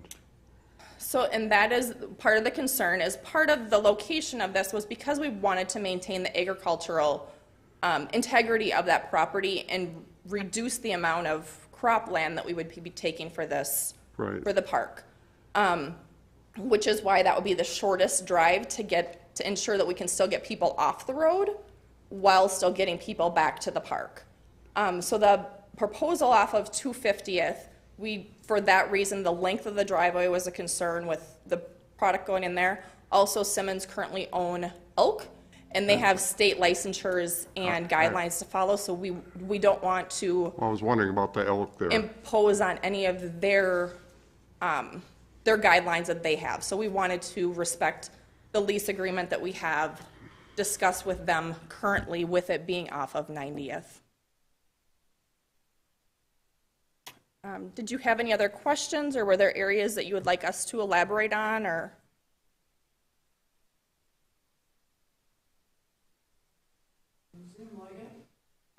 Okay. Did you have anything else to add? Anybody else want to speak in favor of this application now? Anybody want to speak?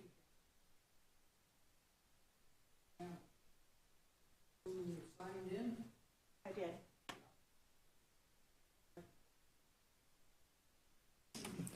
Gentlemen, my name is Jane Lux. I've lived on my 10-acre homestead for 47 years. This proposed zoo will be placed on the north property line of my farm. Those who are applying for the conditional use permit for the zoo are planning to construct a wide dirt road 100 feet east of my patio. The entry road to the petting zoo will follow my eastern property line. It, of course, will produce noise and dirt when in use. According to your conditional use permit regulations for the county, a conditional use business cannot cause nuisance by reason of dirt, noise, safety issues, or impact to real estate. It was estimated by the zoo owner that 50 cars a day would visit the zoo. This was at our township meeting, this was said. This obviously will produce dust and noise.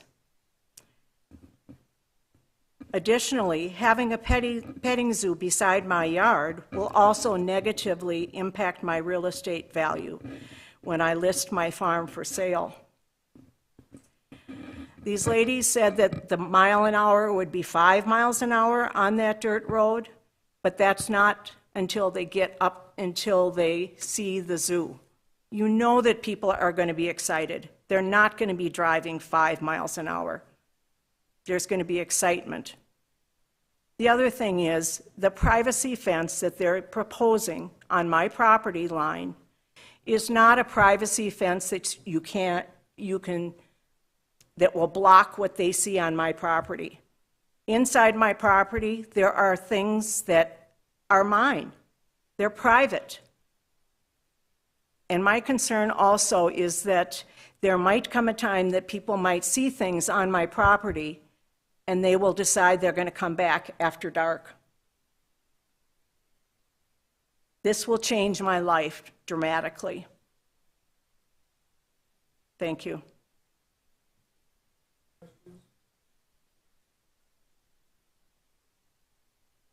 Anybody else wish to speak against this? Speak in a neutral way.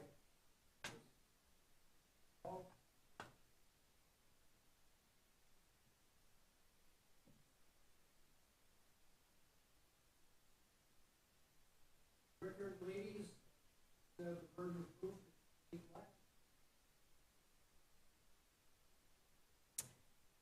Anything else want to say or? We're not doing this to cause any mishaps or harm to anybody.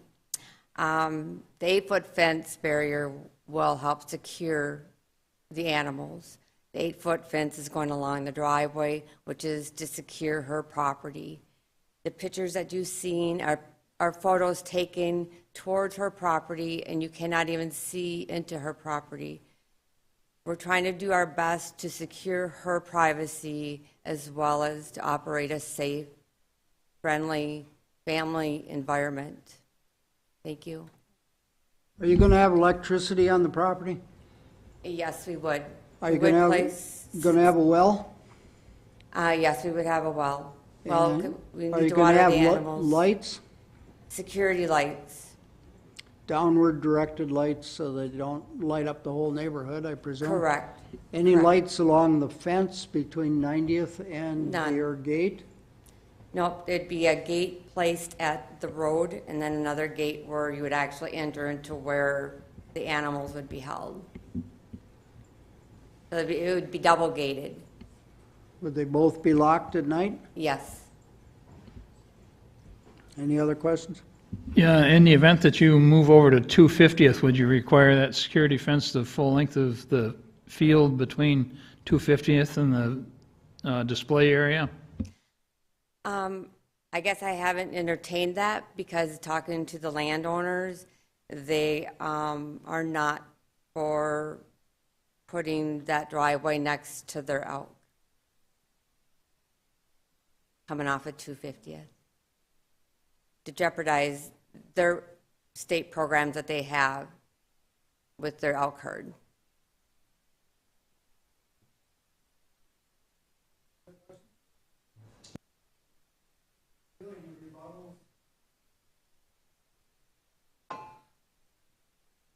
I'll close the hearing at 2:08.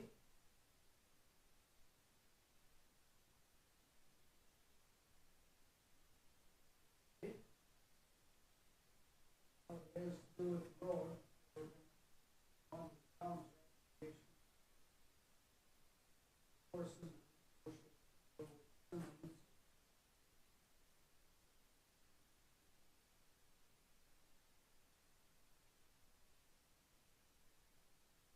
Just clarify that they're town roads and the town does have authority over access points for a change of use to their roads. And so, they could choose to restrict that. They have the ability to deny a driveway permit, don't they? Whether it requires a culvert or not, it still requires a driveway permit. What about driveway separations here? It hasn't come up, but that's within the discretion of the town too, isn't it? 90th must be a town road. Yeah. And 250th is also? Yeah. Yeah. Yeah, so they have that entirely within their discretion. So we could make a decision and leave roads out of it, couldn't we? Legally, we could do that, couldn't we, Ellen? Yes, I believe you could, but it would be recommended that you, if there's any design elements on the property that are affected by changing or not changing the road, as Mike suggested, a land use permit allows us to address them afterwards without, there would be more design elements, like turnaround or circulation on the property, that kind of thing. Right. Not where it accesses, just layout of the facilities. You're going to have that in the land. You don't need our authority to give you authority to require a land use permit. They can't do anything on there without a land use permit, can they? Well, the question with this is, we believe that the ordinance specifies that they have to do an event plan with a land use permit based on the volume they're talking about. So we think it is an ordinance requirement. If you choose to adopt the staff recommendation, it's in a condition. I think that the benefit to that, it's in the decision document that goes to the applicant. It's clear that they would have to do that on that basis.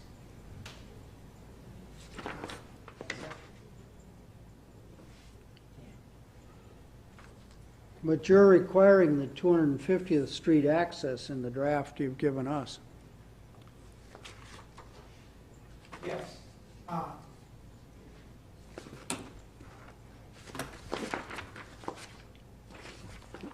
Personally, I don't think I'm willing to do that. But that's just me.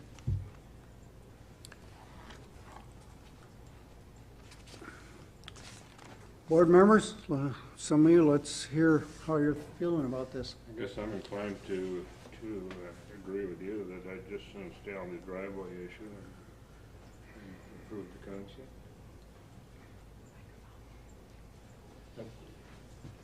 It's my turn to point out your microphone. I'm guilty as charged. My take would be to approve the concept, but I don't want to get involved in the driveway particularly.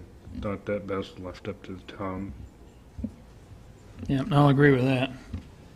Another thing we could do, although Ms. Denzer recommended, she mentioned 5 years as a permit review time. We have on a couple of occasions in the past set a 1-year review, which would allow, one annual cycle, and then we get an idea whether there's dust, whether there's noise, whether there have been any accumulated complaints up to that point.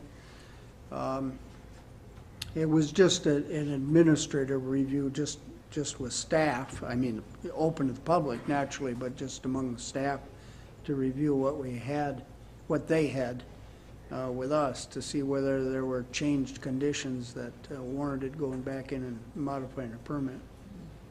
That'd be another possibility, I suppose. You got any thoughts, Greg? No, I'm not thinking. No. Yeah. Well, unless somebody else is anxious to do it, I would propose to make the motion.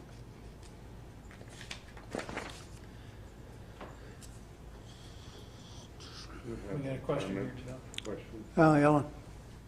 I've just been reading through the findings of fact, and all the findings say is that the town has requested, you say it twice, that we point out that the town has requested 250th instead of 90th. We don't recommend either one, it's just a fact in the findings of fact.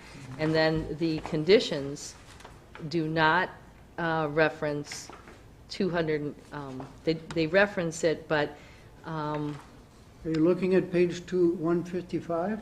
yes, and that, Down at the I don't bottom. think they've. Says a conform- revised site plan, right there, the last line. Right, but we will have to get, it also says very clearly, it shall be submitted as part of the land use permit application to address. So it's already in there, as Mike said, and approved prior to start of construction. It shall include confirmation of any changes, basically the things that were told, and a revised site plan addressing the requirement. So you're right, it would need to have the word requirement stricken, and if, I mean, the reality, like someone said, is it's the town's decision, not ours. So, and we could change it to any revisions regarding access. That way, if there are no revisions, then it doesn't have to be addressed. If there aren't, if the town changes their mind, then it could go the other way. Or even simpler changes, just strike the last three words, from 250th Street. Sure, you're right, that's even That's, simpler. then- I was just trying to think how to address, and I wanted to suggest it before you made the motion, so you didn't have a complicated Exactly. amendment, so. And from an administrative standpoint, would you be comfortable with a one-year review? Mike, I would. Certainly. I guess I mean a year after they start operation. Yeah, I One mean, year Which after is a little operation. flexible, but it does us no good to have a review next August if they don't get into operation next year. And it wouldn't be any good if they had only been operating for 2 weeks at that point. There you go. So a 1 year after operation. operation. Okay. So. One full year of operation. After one full year, after a year of operation? Okay. So I make a motion that we adopt the staff recommendation with two changes. The one to strike the words relating to 250th Street from the second condition, and adding another condition that we will have a board and staff review after a year of operation. If anybody likes it, they can second it. Yeah, I'll second that. Discussion? All in favor, vote aye. Aye. Opposed, nay. It's unanimously approved. Okay, there you have it, folks. For better or for worse, we've decided. Now, let's talk about next meeting, next month, whatever is going to happen here. Yes, we do have several items on the anticipated for the August meeting. There's a mining renewal and expansion, actually. There is what will be another complicated review of conditional use permit and several variances related to Riverway property, pardon me. And we also have a contractor yard CUP that will be on the agenda. So let's see, our date will be August 25th. Just for further edification, based on our longer history than Mike's, the non-metallic mining renewal is the Rivard site. Oh, goody. So- I'm delighted to announce that I'm going to be out of town. So for the edification of our newer members, 5 years ago, these tend to be two-day events with dozens of people here. Can we start earlier in the morning? Can we get the room from the first thing in the morning next month, do you think? Please? I mean. It's not our decision. You just I covered my promise. whole working day today. I promise I will ask.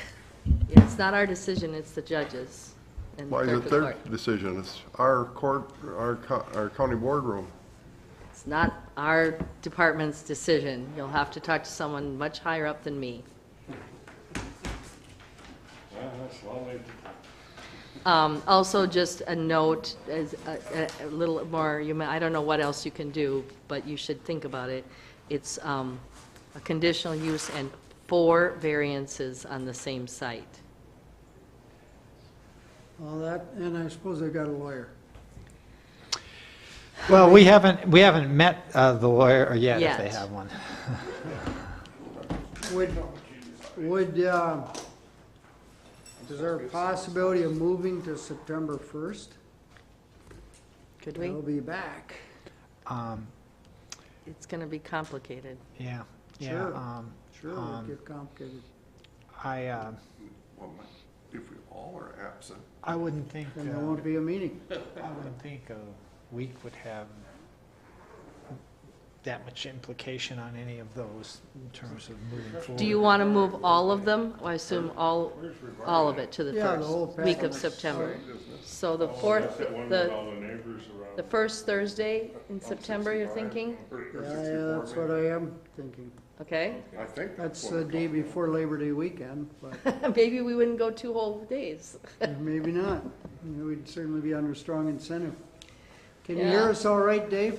I mean, Dave, resume your normal chair if you want. I will need to check, because the county boardroom is in use until 10 on that Thursday, but I can see if that meeting could be moved. And we can meet until 4:30 in the evening. Anytime after 2 on Thursday is great for me. Or noon beyond, I can compensate a couple hours. It's just a really rough, this particular one, there's I can go into the evening. Brevard one. Maybe it won't go that long. You guys could decide now to limit discussion and debate, but if it's expansion, I don't know how you could do that. I think All right, great. the people from the town talk. Well, let's about try all for that stuff, September 1st and with the they whole got me package. stuff previously, but it's all building And code issues and it's the- start the meeting their as early as authority. we can. So, How would you guys I'll feel follow up about with, September 8th, just another week? I'm just throwing, I think I'm gonna be leaving town then. oh, okay, all right, I think that's the day of the. okay. Well, let us look at September 1st and Make 'em September hear 8th, and if you have any conflicts, please email Julie ASAP. And if we do that, let's order lunch in advance and have it ready to come. Absolutely, if you guys have a preference where you want us Not to. at my best when I'm. they, Yeah, if you want us to order, Julie can send out any preference where from, We can do those box lunches from across the street at the Keys bakery. or Buddies or That's either kinda one. nice. That's fine with me. No, you don't want to do that? Buddies, Bob? You want Keys or the other place? Oh, no, you were saying Bob? we're not, I said box lunch. town controls the. Across the access. street, The there's bakery. 2 locations. Access, There's so the we're not, old, what is it, the bagel But they shop, have to submit a land and there's use Keys permit addressing Cafe. access to Not us, Keys, I don't. how the think access so. is gonna If be you want handled, so buddies, if the that'd be town won't Okay. give I them don't know much about buddies. driveway access. to It's 90, new, All I read is a or, Propose, Yeah. through a we'll land try use that if you're permit. looking for something, we'll just put 3 or An 4 alternative, items out and see what if I can do is I if can, that isn't enough, let I us can know. forward you a copy of the decision Yeah, I mean, document. people can always bring their own I don't lunch have it from drafted home. up. yet, but when I Absolutely, draft it's it all up, I about can just get you taking a that break that and making actually sure we shows have in black food and on white. hand. Well, Yeah. keeping our blood sugar up. Yeah, and like you said, Which I understand road? wanting to miss the Because Rivard town one, but I roads, thought you ought to and they have know, to- all of the you ought to town know can what you're in control for on driveway that. access. Yeah. Buck, can you adjourn? But if, Are we wherever they finished? choose, they're gonna have to Yep, we're go adjourned. through me. 2:23. permit to